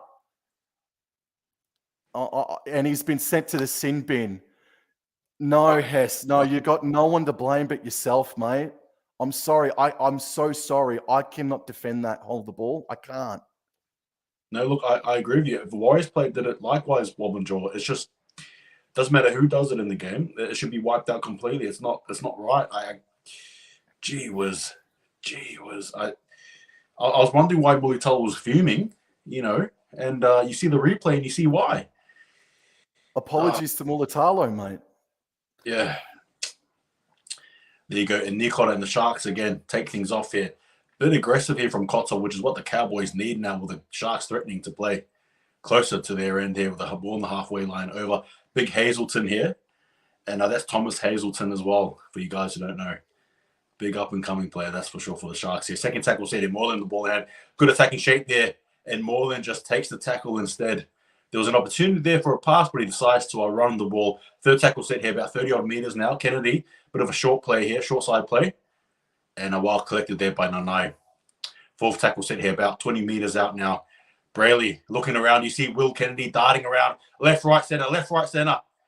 And he drops the ball again. Does Nico Hines, and he's fuming. He's looking at someone. There you go, Bob and Jaw. All righty, so 0 tackle. Fresh set of 6 inside their own 10-meter line. Kyle Felt is going to play the ball eventually, 15 meters out from his own try line. Jordan McLean now cuts it up over the 20-meter line in his 100th Cowboys game. Congratulations to Jordan McLean, and he looks a bit sick and sorry after that. Murray Taulungi takes it up to the 30-meter line. Third tackle. Robson passes right to Jack Gajewski. He makes about 6 or so meters, able to get the offload away, and it's play on. I'm sure it came off a Sharks player, but it's play on. And the Sharks here, the ball in hand through Tej Wilson, and he's just going to carry it forward now. The Sharks in a favorable position. Second tackle set here. Do they make a meal of it? Or do they actually get some goal this time around here through Williams with the ball in hand? He's been really threatening again, particularly in the second half here. And third tackle set here. Brayley going out right to inside. No, it wasn't Hines. No, set restart. Ruck infringement. Here we go. Sharks with the ball in hand. First tackle set now. 5 meters out. Off to Hazelton. Big Hazelton. Goodness me, he was that close to scoring, about 2 meters out from the try line here. And again, an open field for the Sharks to play in. Going out wide. Big pass. Knock on there. Collected by Felt. Knock forward. Mulitalo the ball in hand now. And we got Dalagai with the ball in hand. 0 tackle set now. Dalagai going out wide. Here we go, Hines. Hines out to big Williams there. And again, he's going to try and drag a few bodies over with him. 0 tackle set again, ladies and gentlemen of the ball. in hand there is Williams there, gets tackled.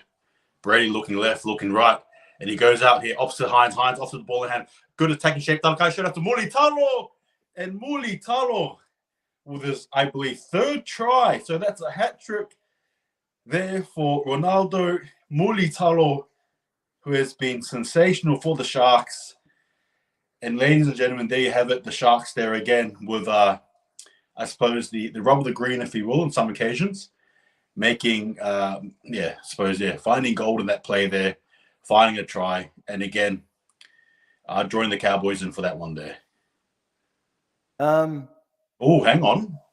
Oh, did that look forward to you? Sure. Oh, well, if it was, they can't bloody rule on it, can they? So, yeah, look, I know the Cowboys are down a man in the sin bin at the moment. But if Kyle Felt doesn't sprint up off of his line and leave the space for Mulatalo, they do a hell of a lot better in stopping that try. I'm sick of it. I'm done with it. It is blatantly obvious where our weakest part of the paddock is, and nothing's being addressed. And I'm not calling. Shit, man. Sorry for swearing. I don't know what the solution is, because I'm not dropping club legend Kyle Felt. I'm not. I'm simply not. But I've said this maybe 2 or 3 times this season to you, Hold the Ball, that the defensive structures that they believed in at the start of the year, they said, we're not going to change anything. They haven't. And it's bitten them on the backside so far this season, mate, as Nico Hines lines it up and is successful in his conversion. 32 points to 6 with 21 minutes remaining. Yeah. I'm not too sure what to say there. All I'll say, again, with all due respect, Roll and Jaw, is the Warriors, we have the same problem. Unfortunately. Sharks there again, obviously taking advantage of that. If you're going to come in, again, expose no one out there in the wing, drawing in. Yeah, the Sharks are just going to punish you, and that's what they've done virtually all night long. 21 minutes ago, exactly there, as Holmes kicks things off again. And we have a big barnstorming Hamlin Uele now. My goodness me, he literally ran from the back fence virtually. Kazuski there feeding the brunt of it all there. And again, first tackle set here off to Kato with the ball in hand. Cohen Hess is about 5 minutes 12 remaining on the bench here. The Sharks looking to take advantage of it again. Brayley off to Hines. Going out wide here to Hazelton. Tells Hazelton. And I'll tell you what, he looks good with the ball in hand, that's for sure. Third tackle set here. Brayley running off to the dummy half. Off to Hines, who finds the gap here through Wilton, but he gets tackled well there by Chester. Going out left here again, the attacking spree. Out the left, Dalaka with the ball in hand, and he's just got to monster his way forward, attracting a few Cowboys there. Gets shoved as well for good measure. Hines with the ball in hand. Goes out here. What's going to happen? Oh! Wobbling jaw. I don't know what just happened then, mate. Scotch Drinkwater went up to catch it. Scotch Drinkwater got stripped of the ball by Nico Hines, and Nico Hines scores the try. I think what happened, and I may be wrong, but I think Drinkwater goes with the ball, he collects it, but he drops it. And I think Nico Hines, in one motion, just grabs the ball and scores it afterwards, I think. Yeah.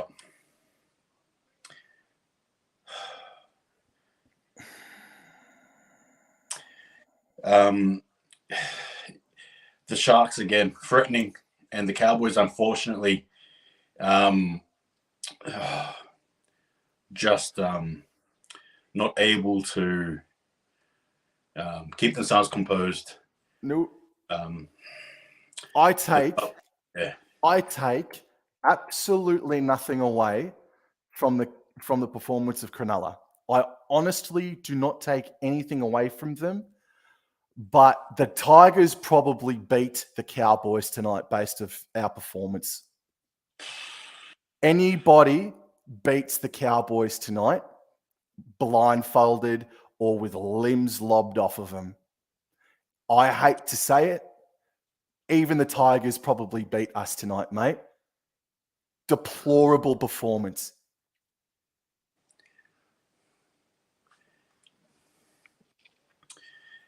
And we have Nico Hines here with the ball, lining up to kick here. And again, about 2 minutes prior, he was in the same position going for goal. He's going for goal again. And much like the last one, he strikes. That's a good kick, you bastard. It didn't look good. It didn't look good. It didn't look good, and it was good, bro. It was good. Man.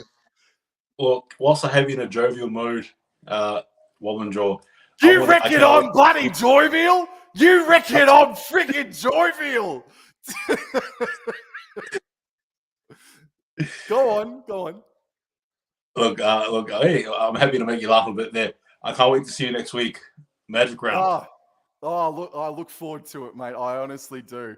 And to the people watching right now, keep an eye out for it. We'll let people know as kickoff resumes, as play resumes, mate. All right, Hamlin Uele there with the ball in hand, and he's going to attract a few defenders there. And dummy half run here through Brayley. And the Cowboys have just unfortunately just let him run the ball there. 18 minutes to go. Gee whiz. Brayley with the ball in hand here. Ramian going out left here.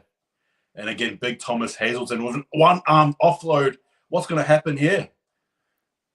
The ref's going to say, hold on, boys. There was a knock on.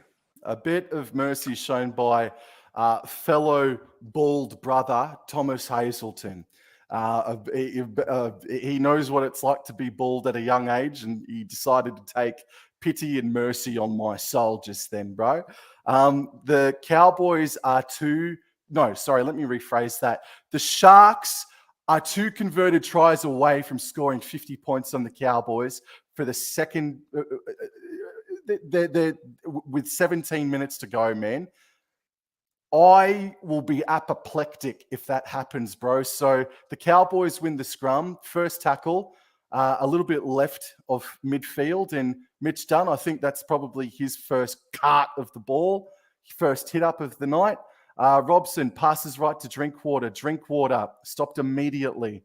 Third tackle, midfield. They're about 15 meters out from the try line. The comeback starts now. Hold the ball. Dunn's got the ball on the left-hand side and is just stopped immediately. 8 meters away from the try line now. Fourth tackle, left to the goal post. The ball goes back to the right. Drinkwater. Nane's got the ball now, and it's 6 again for the Cowboys. Wonder what Tom Chester can do in this set of 6. Robson passes left. Granville. You know Granville will work his ass off. Granville, midfield, 5 meters out. Robson passes left to Dearden. Dearden, dummies, stops, starts. He's been arguably Cowboys' best tonight. Dearden plays the ball. Robson goes out right. Drinkwater, long, lofting, looping pass out to Kyle Felt. Kyle Felt looked like he was able to get the offload out. And before I can finish that sentence, it's been ruled that Kyle Felt was out. He was out as he passed the ball. Just looking at the replay now, he certainly was, unfortunately. That attacking raid comes to nothing. That was a fair effort, though, for one of the greatest wingers. One of the greatest wingers, in my opinion. Kyle Felt there. But look, again, just credit to the Sharks' defense. Not only has their offense been switching on, but their defense, too, has been just as excellent as McInnes there with the ball carries things on. First tackle set here. Off to big Thomas Hazelton. And again, Sharks just moving forward, pushing forward. Second tackle set here, Brayley. Off to McInnes. McInnes now off to Hamlin Uele. And again, he's been so good. And you have the Sharks, the women's team there. Hey. On the telly. I'll tell you what, I can't wait to see the Warriors women's team back. I can't wait as well, just quietly, mate. Yeah, for sure. A few games I reckon we can watch together there, Wobbling Jaw. And here we go. Raven with the ball in hand. And he skips around, darts around, but again, a good distance. Whoa, okay, not tackled just yet. Valentine Holmes making sure of it. 5th tackle's here. About 40-odd meters, here we go. We got some chases here on this kick. Scott Drinkwater's underneath it. It's been knocked on there by the Sharks. What's the call here? There's Knock less than on. 15 minutes to go. It's a knock on. Yeah, it's going to be ruled by Matt Moylan. Alrighty.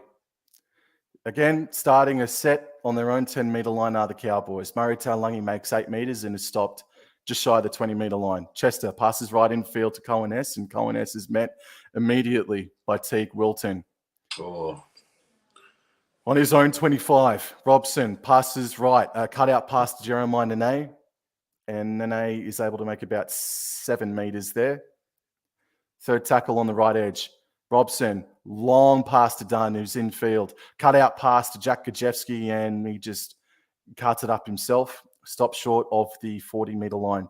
Fourth tackle, Robson passes right to Granville, and he drops it like a sack of cold potatoes, unfortunately. And I think that might be a little bit of commentator's curse, mate, because I gave him a rap about 120 seconds ago, bro.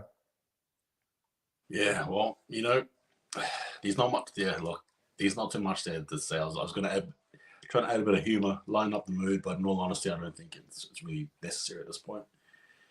It's tough. I feel for you Cowboys fans. I definitely do. We all support our teams and stuff, but I won't lie if I was saying I wasn't definitely feeling it for you guys. All right, Doug got the ball in hand, carries himself forward here. Good grab there by Chester as he still desperately hangs on. You know what I mean? A player to watch in the future for the Cowboys, if that's what he's showing there. Big raps on him for sure. And again, McInnes there with the ball at lock, who's been good for the Sharks. And again, the Sharks threatening now, about 30-odd meters out with the ball in hand. Going out here to Hines. Hines off to, here we go, Nikota off to Ramian. Ramian darts in, and he makes a few odd meters in that carry there, probably about 6 odd meters in that exchange. Third tackle set here, Nikota going out to Hines. Hines with the ball in hand. Looks around, goes out left. He's a bit of a shape here on the left side. Moylan off to Wilton. Wilton runs inward. Big hit, though. Big hit there by Robson to stop him in his tracks here. Going out left here. No, going out right, Brayley. Off to a big McInnes. And he drops the ball. He definitely does. And there you go. The Cowboys showing a bit of steel defensively, which is good to see. Yeah. Yeah, no. At 38-6, the steel finally came roaring in. Hold the ball, mate.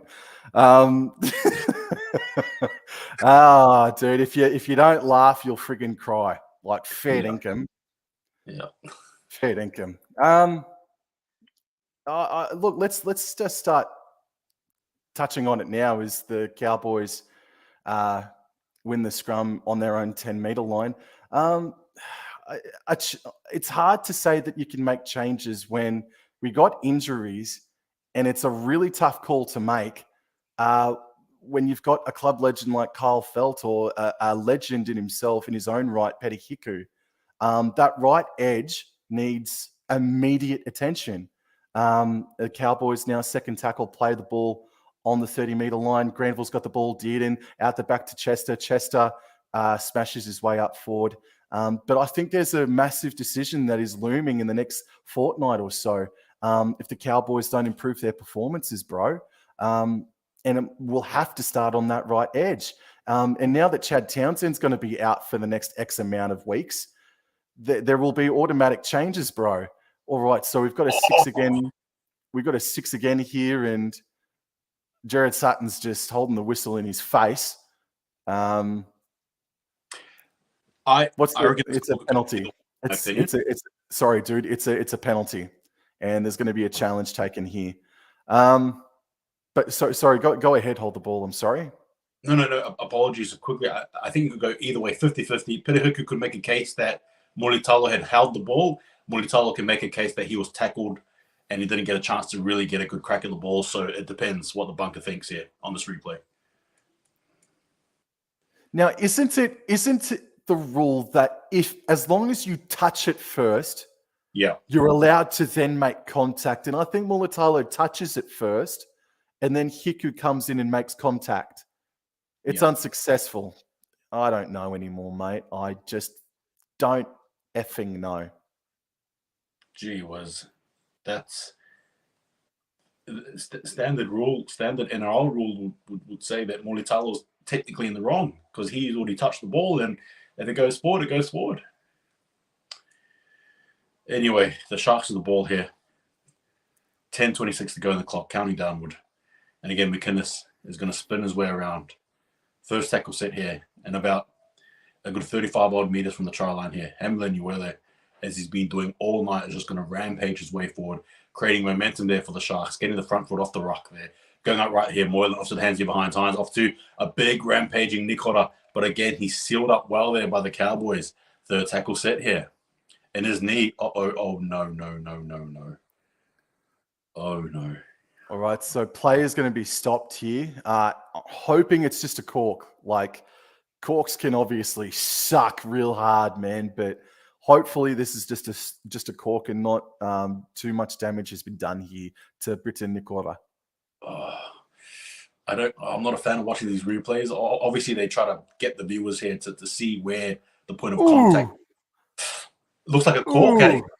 I think you might be right there, Waldman Jaw. The big knee of Gajewski smashed into Nikora's right knee, man. Dude.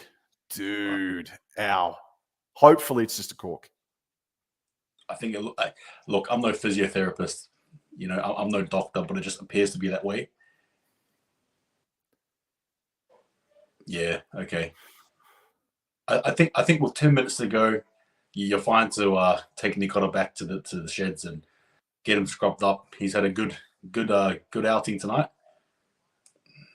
Well, just quickly, let's look ahead. You spoke about Magic Round before Hold the Ball. Yeah. Let's look ahead to just very quickly.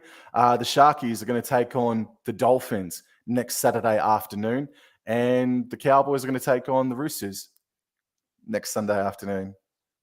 Fantastic. Oh, I'll tell you what, rugby league can be cruel sometimes, and the Warriors take on the Panthers too. So I just might add just to throw in a bit of flavour there. But I'll tell you what, I'm looking forward to seeing you and seeing everyone else as well in a match round as the Sharks commence with the ball in hand through Hamlin Uele here, and about 9:46 to go in the clock. About 2 odd meters, I reckon, for the try line here through Ogden Kalfosi. Apologies. Going out left here, Hines off to Moylan. Oh, Peter Hickey with good intentions. Just unfortunately could not execute it though.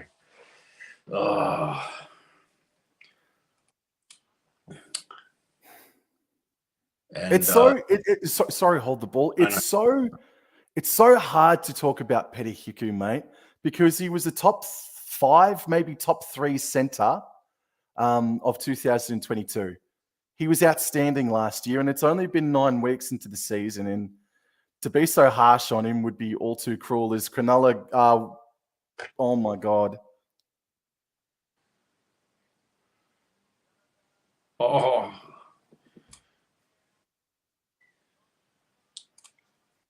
Look, I'm just gonna fill this in. Cowboys or Sharks, should I say? Just again, their attack has been sensational. Again, I think it's their second try off the scrum or third try off the scrum this game, and Jesse Ramian doing what Jesse Ramian does: hard, strong, crash ball running. My favorite player from the Sharks is Jesse Ramian, followed by Royce Hunt. But again, Ramian there just attracting defenders, but still running upright. Such a strong ball carrier, and unfortunately, though he was covered by about 3 Cowboys over the try line, there they still couldn't prevent him from scoring the ball down. And in saying that, though, we have a kick to come here, and with 8 minutes to go, I'm hoping that the Sharks don't score again. In my opinion, I don't really want to see this. I don't think the Cowboys deserve that. The half century, in my opinion. So, yeah, great play executed, but unfortunately the Cowboys, and I think personally the Cowboys set up well defensively. It just so happens that Jesse Ramian is the ball carrier, and they're that far out from the try line there. Good luck stopping Jesse Ramian. Oh, hang on. Have I spoken too much here? Here we go. Maybe I have. Good. I'll keep talking like this then. They're going to see if he was out, I'm assuming.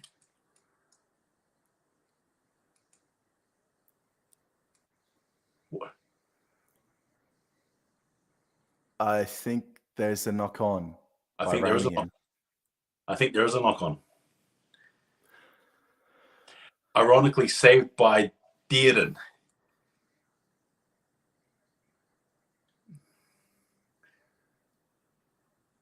That's a knock on. Alrighty.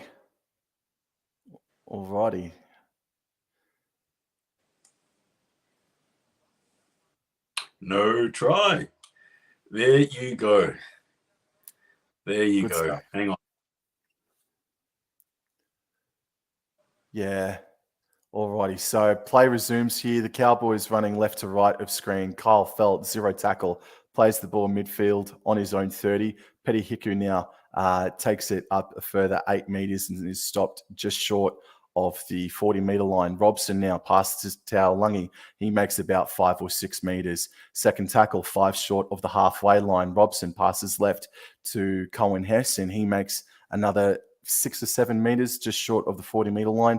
They're in Sharks territory now. Dearden passes left, to Valentine Holmes, and he stopped on the 30-meter line on the far right edge defensively for the Cronulla Sharks. Fourth tackle, Taulungi, long pass to Dearden. Jermaine Tornua-Brown, Drinkwater, passes to Jeremiah Nene, and he is stopped on the 30-meter line. Last tackle, midfield. Robson passes right to Drinkwater. He puts up a long, high kick. And what's the call going to be here from Gerard Sutton? Play on by the looks of it, I guess. Play on. Oh. Mulitalo does not look good. As he's struggling to stand, stretching the legs there, as we have Kennedy at the ball in there. Cowboys obviously trying to force him out. Brayley with the ball in hand. Dummy half. Goes out to Woolton with the ball. I'll tell you what, the Sharks are looking a bit worse for wear there with a few of their players there. Hoblin and Hamlin Uele again with the ball in hand. Casts it up forward. Makes about probably 8 odd meters in that carry. And he too is looking a bit sore. What the? Whoa, Hamlin Uele just lobs the ball towards Tom Chester, man. He's not happy with it. And Tom Chester looks apologetic. I don't know what happened here, man. Oh, no, Jeremiah Nene. He's come round the back. He tried to hit Nanai, but accidentally hit Chester. That's what happened. But that's a hip drop accusation. It's a hip drop accusation. He didn't mean to chuck it. Yeah, Nanai didn't mean to chuck it at Chester. He was looking at Nanai the whole time, just to clarify. Oh. So what's the call going to be here? Because, I mean, last Friday night we saw Ezra Mann, Payne Haas, and Jermaine Hopgood, bro, in situations where it just didn't look like it was a hip drop tackle. Yeah. But that there by Jeremiah Nene, he's going to get sent to the sin bin. Oh, God damn it. Oh, far out. This has been an absolutely disastrous night down in the Shire for North Queensland. Look, just the way they've been ruling the hip drop tackles, I dare say it, we probably don't see Nanai next week there, Wob and Joe.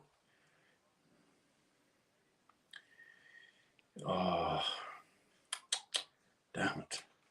I don't like seeing players hobble like that. Yeah, dude. I like Braden Hamlin Uele, man. I really do. When Paddy G comes in and says it is, but it isn't. I agree, man. Like to what we've seen, as far as consistency goes, yeah, that's a hip drop, but it isn't, bro. That's really not a hip drop to me personally. No, agreed. And the Sharks, again, attacking here with about 6:42 to go on the clock here. Mulitalo with the ball in hand, goes up right. Hines with the ball, going up even further this time here. Again, big Royce Hunt there with the ball, and we all know he's all full of brunt, and he's just going to carry the ball forward here. Third tackle set about 5 meters out from the try line here. Sharks with the ball. Moylan going up left. Tej Wilton. And he just virtually skipped his way over that for that try there. And look, I don't know what else to say there. I mean, obviously, one less man on the bench will obviously make it hard. 6 minutes to go on the clock here now. But it was just a well-executed play. Again, the shape was good. It looked like he was going out further left, but obviously it was just a good inside ball, a good pop pass there to Teach Wilson, who skipped over for a try there. I really I really do appreciate Paddy G coming in and saying something like that. That hip drop is and isn't. What my understanding was 18 months ago, that a hip drop was a moment in time where a ball carrier was stopped by two players on either side of him, and if a third man came in from underneath and absolutely destroyed him from behind with a dog act, that's what I thought was a hip drop tackle. Now, Payne Haas, Ezra Mann, Jermaine Hopgood even, you can argue that those sort of tackles that have seen them either sent to the sin bin or suspended, they're just momentum. That's just momentum shifting their body weight, their legs to unfortunately land on the back of their legs. How else are you really meant to tackle just quietly when that happens, when you got big Matt Dury or Payne Haas running at you 100 kilometers an hour? What happened then with Jeremiah Nene as well, man? Look, the question is sort of asked of players nowadays is to just stop. Like you can't allow yourself to, you can't allow your own momentum to go anywhere behind the player that's carrying the ball these days. But how do you police it, hold the ball? It's such a ordinary situation, but due to the consistency of the ruling this year, unfortunately, that is a hip drop tackle. But it's not, though. It's not what the rule was brought in for initially, hold the ball. Yeah, look, if I can just quickly say, whilst the Cowboys line up and kick my own opinion on it, what sucks is what was viewed as an ordinary tackle for years on end is now attached to a penalty, and now fans are divided on it, right? You got fans quickly here, Scott Fussy runs the ball here. You got fans now who are arguing against each other because they think it is or is not a hip drop tackle, when in reality that type of tackle we see there was play on back in the day, Wobbling Jaw. So now what is deemed normal is not anymore, and we've just got to try and adapt to it. I don't know. Is McInnes there grabbing an offload there by Hunt here? 4:13 to go in the clock here. The Sharks obviously trying to go through here through Trindle. Good to see him on the field there, Braden Trindle. Good aggressive hit there from Holmes on Kennedy, and it needs to be done here. 4 minutes. Here we go. Big barnstorming run here by Royce Hunt, looking for the offload, not to be. Fifth and last here for the Sharks. And again, here we go. Hines with the ball. And he's going to try and kick it here. We got some chasers. Here we go.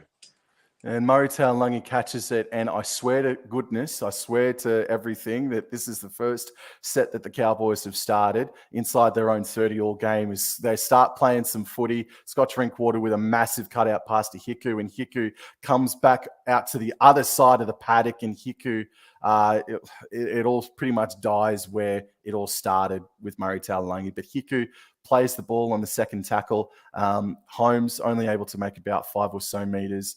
But advancing it up over the 30-meter line. Midfield, Robson passes right to Cohen Hess. Hess takes it up over the 40-meter line. When Hess carries the ball, he can actually do some damage. Robson passes left to Jermaine Tornua-Brown, and he makes himself about 10 meters. And Tornua-Brown has made a couple of nice or good carries this evening. And last tackle drives it down towards Katoa's edge. And good collection here by Kennedy, who slips out of the Chester tackle, not out of the Egan tackle, the Eden tackle, apologies, as he offloads the ball to Katoa. Katoa with the ball in hand, ordering the troops around. It goes off to Talakai. Talakai with the ball out in the wing there. But again, a good solid response there by Fout, Hiku, as well as Granville there for good measure. And Talakai now Tom Chester's holding his leg, but I think Talakai and the Sharks are taking a mickey here a little bit, mate. I think that's just a pure knock on by Talakai here. Absolutely it is.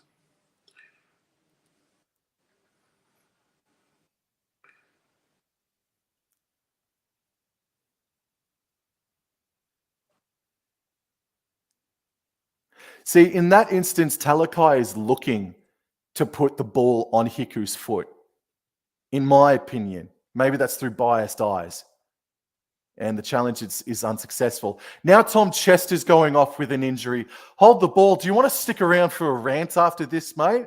Are you ready for a rant in about 2.5 minutes time, bro?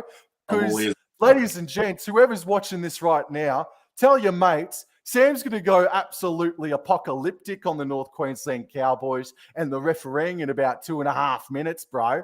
Let me tell you, and there's still a chance that the Sharks could score 50 points in 2.5 minutes. And if that happens, hold the ball. Take your headphones off, mate. I'm telling you. So there's a scrum here for the Cowboys. Midfield, we see Mitch Dunn come back on. So what are we doing? Scrum. Midfield. 30 meters out. 2 minutes to go. Dearden has got the ball and he puts Murray Taulagi back under. They're 20 meters out. Robson passes right to Tanoa Brown. And Tanoa Brown is set upon instantly. Look, great, still some great line speed from the Sharkies here. Robson passes left to Drinkwater. Drinkwater out the back to Dearden. Dearden is tackled on the far right edge of the Cronulla Sharks defensive line. Third tackle. Less than 2 minutes to go. Scott Drinkwater just puts Jermaine Tanoa Brown back under. Brown looking for the offload there, but cannot. Fourth tackle. 10 meters out. Robson passes right to Dearden. Dearden out the back to Drinkwater. Drinkwater, crossfield kick for Kyle Felt. And what's the ruling going to be here from Gerard Sutton? Not a knock-on by Mulatalo. Play the ball, Cronulla Sharks. Wow, right. That'll go with the ball there. And I think the Sharks are probably just going to try and wind the clock here. Yeah. Approaching a minute here. That'll go with the ball in hand, and he's just going to bop it forward here. And again, taking the tackle there, Sharks. But in saying that, don't be surprised if Hines has a bit of a trick play in his book, in his arsenal. Apologies there if I can get the words out correctly. Fourth tackle set here. No, not to be well tackled there. All right, going out right this time here through the hands of Royce Hunt. And Royce Hunt's just going to try and cart the ball forward. And he's trying to shrug players off so he can actually get an offload as well. The strength of the man. And again, fifth and last here, 40 seconds to go. Nico Hines with the ball in hand, and he's just going to kick it down for him. Here we go. Scott Drinkwater regathers it inside his own 30 and takes it up over the 30-meter line. 5 minutes short of the 40-meter line. 20 seconds to go. Taulagi hits it up over the 40. Dearden waits a dummy half midfield, passes right to Kyle Felt. Kyle Felt screams in agony. Bit of a question there. And he plays the ball, Granville. And it's over. As meekly as it started from the Cowboys. At full time, 44 points to 6. That is the first time Cowboys have leaked 40 points since 2021, I think, off the top of the dome. And it's the second time they've been smashed by 40 points by the Sharks in 3 years. And the Cowboys, mate, they are decimated by injury. They are now going to be further smashed by injury and suspension over the next 4 or so days. And that pencil has gone through the Cowboys' name. I said pencil, not pen. You can still erase all this bullshit, Cowboys, but the pencil's just gone through the Cowboys' name for 2023.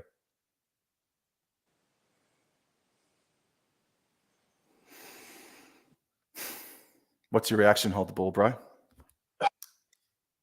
Wobbling draw. I'm a bit lost for words here. In regards to the display they're showing by the Cowboys. However, on the other side, you got the Sharks there, who I thought were very clinical, up for it, and have showed why a lot of pundits have them being in the top 4 even winning a premiership. You're right. It's not over yet for the Cowboys, and I'm a firm believer that the way the season is structured, it's not over yet. There's still chances, there's still time to rectify things and to get things going. However, from my own opinion, looking in, it's not looking good. It's not looking good. I would argue and say that if this is a trend, then it's already starting to buckle a bit here.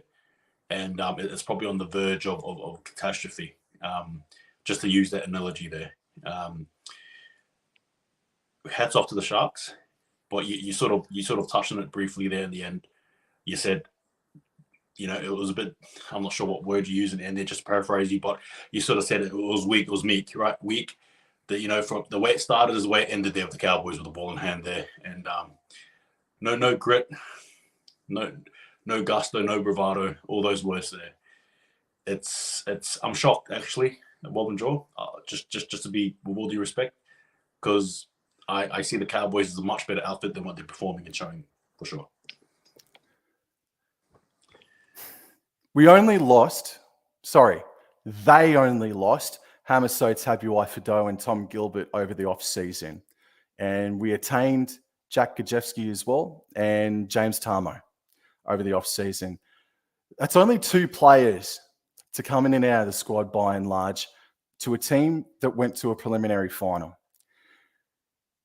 Hamaso Tabuai-Fidow is a man I never wanted to see the back of, as I've told everybody before, and he's absolutely slaying it for the Dolphins.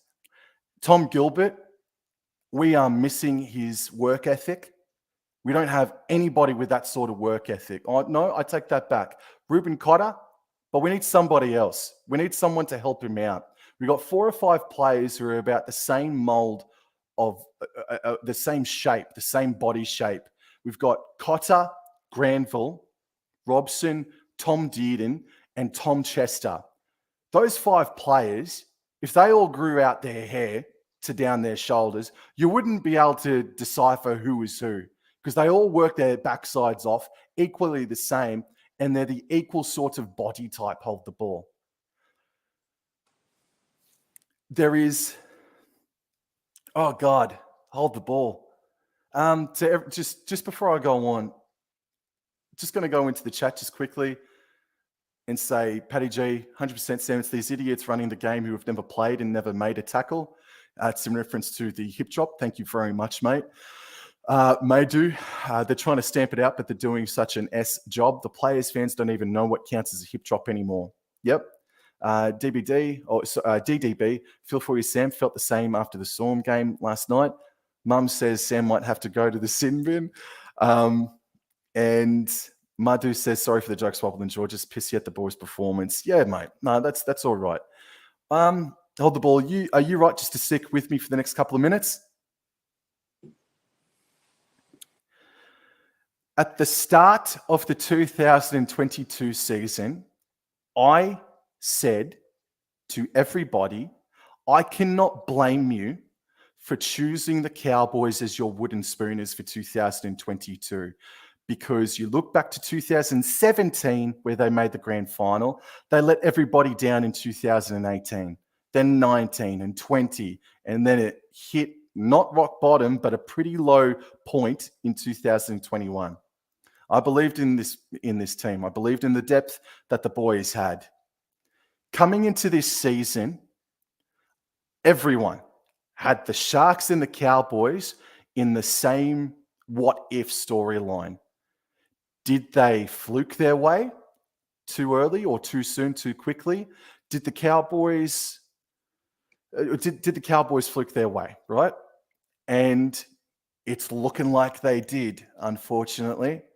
And this team that we've seen over the first couple of months of this year are the most disappointing side in the competition. And I really hate saying that. That kills me to say that. And they are the side now.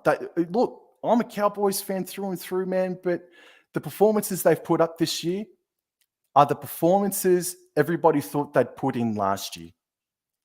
And The hype everybody had about North Queensland bleeding into 2018, it's happening again. It is happening again with the North Queensland Cowboys.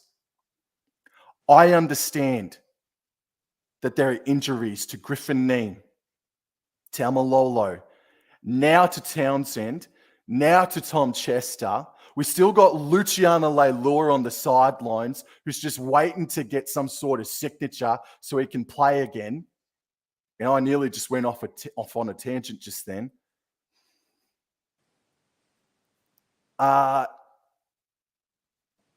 need to see Todd Payten, not raw, but I need to hear Todd Payten say there are going to be changes made next week, and there are going to be changes forcefully, but that right edge is about 80% of our problem, just quietly.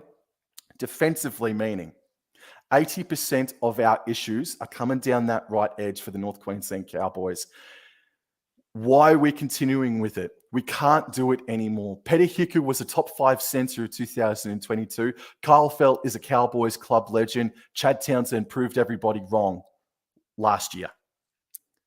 Unfortunately, it's going backwards at an extreme rate, and there needs to be a really hard conversation with one of, if not all three of those men. Actually, I'll add another man onto that one as well. Jeremiah Nene. I'll add that one on too. He's still missing tackles as much as he did at the start of the season. I am I am so incredibly disappointed by the Cowboys this season, and they've, I don't think they've played at a full strength team this year, but they've only missed one or two players. But that just then, and I take nothing away. And look, we've got to. I take nothing away from what the Sharks did just then. But I said to you about an hour ago, hold the ball. That performance by the North Queensland Cowboys, the West Tigers get their first win of the 2023 season against us tonight. If it was Tigers and Cowboys this evening, West get their first win of the year because the Cowboys did not show up.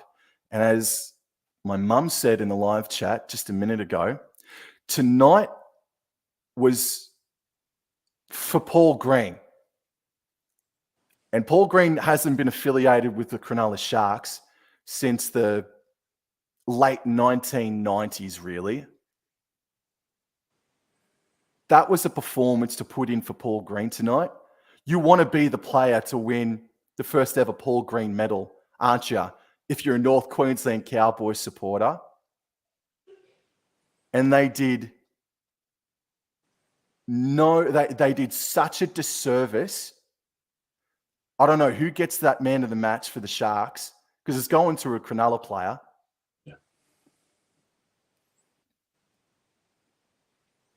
There are injuries galore, but that is not the issue. We are playing.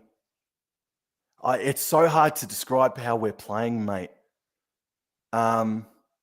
They just looked like they weren't in for it physically tonight at all. At all. And it makes it even more bewildering, hold the ball, that those last 2 minutes against the Knights last weekend was the defense that we saw from the Cowboys all 2022. Throughout all of 2022, we saw it for 2 minutes last week. It filled me up with hope. We needed to start that game defensively strong, and we played like we didn't even want to be there tonight, mate. Now, are there positives? Are there possibly any positives to take out of this performance tonight? There was a 15-minute patch in that first half where we looked like we were actually getting a roll on through the middle of the Cronulla Sharks defense, through Dearden, through Scott Drinkwater, through Reece Robson. But besides that, mate, they had a penalty go against them 3 or 4 minutes into that second half of the ball. And they folded like a wet napkin instantly, with both Hiku and Felt clearly not communicating with each other, leaving their post, coming up off the line, and leaving Mulatalo the red carpet to score a try and asking Chad Townsend to make it up. That's what's been happening all season long. With 9 rounds into the year, that has to change immediately. We were 1 converted try away tonight, hold the ball, from leaking 50 points for the second time in only 11, 12 years. And it would have been the second time under Todd Payton.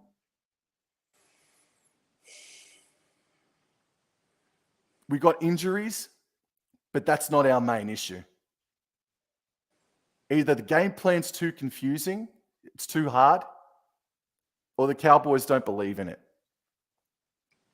I won't ever give up on the boys. No way. But we got Melbourne, Easts, Penrith, Parramatta over the next 5 or so weeks. If Sharky scored 44 tonight, I'm going to sleep in a cold sweat. So hold the ball. I really appreciate you letting me wobble my jaw just then, mate. And look, let me just quickly say as well, there are some positives as well. I said what I said before about that 10, 15-minute period. I think Reece Robson worked his ass off tonight, but he does every week. Tom Dearden worked his ass off tonight. He does every week. There is the same core group of players that are busting a gut for this club. And it seemingly, from a distance, looks like that the players outside of that small group of players that are working really hard every week, they're not meeting them in the middle. Another player that worked his backside off, even though he had a few missed tackles and a few errors tonight, was Valentine Holmes. I thought the physicality, especially in that final 5 minutes he showed, was great. But it looks like Cohen Hess is going to get suspended for a trip. Looks like Scott Drinkwater, because of carryover points, is going to get suspended for a raised forearm if he is indeed to be found guilty. Chester, don't know what's going to happen, but he looks injured for a couple of weeks. So too does Chad Townsend. We get Hyland Lukey back next week, mate. But besides that, we've got no one really coming back. But we've got these young men that I've been absolutely roaring for the past 2 months in the forms of Riley Price, Taniela Drugu, and Robert Derby. Hit the button now. Pull that trigger right now. And you have to, because you got no other choice really now because of our casualty ward.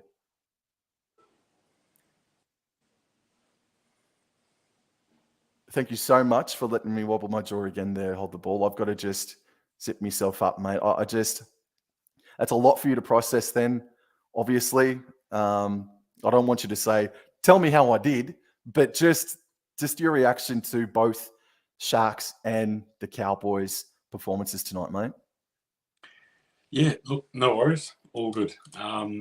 Look, if I'm just to touch on the Sharks, it's sort of touched on beforehand. Sharks just wanted it more. You know, if I'm going to be upfront and I suppose raw, they wanted it more. They just looked hungry. They looked like they were playing with purpose. It looks like a team that actually wants to try and I suppose go over what they did the year before, right? It's a team that are working in unison. They have players that obviously have a common sense of belief. They're backing their coach, and their coach has a philosophy that they're obviously using, that is driving them, that is motivating them. And it's quite clear to see. The Sharks haven't been the best team this year, but you can see that they're working forward. You know, they're not dropping the ball. They're not, you know, they're a team that's on the up. They're trying to make amends, and week by week we can see this team slowly unfold slowly show their colors in a good way. For the Cowboys, and I suppose that's what I saw in the game. In the Cowboys camp, in the game, I just see a whole heap of disjointed players. A team that's not communicating, as you touched on there. A team that seems to be resting on, I suppose, laurels of the year before. A team that I suppose is, as you touched on as well, you got the likes of Feltz, and I suppose it's more so for the coach to touch on, but perhaps a team that should probably look at making some really big, tough calls, in all honesty. And again, I say this as somebody looking, from outside looking in, but I also see a club that has lost its identity. Last year it was about the grit in the defense, right? It was about that unity, that defense, just that, back against the wall, but we're still going to pull through, and they did. They bloody did all right, the Cowboys last year. This team here doesn't take much to get through you guys there, Bob and Joel, with all due respect. It doesn't. And I say this as somebody who was nervous versing you guys this year, because you guys absolutely have put us to the sword a few times. But to see us win, and I suppose both occasions do okay against you guys, granted, I liked it with the Warriors, but it's quite alarming. Quite alarming.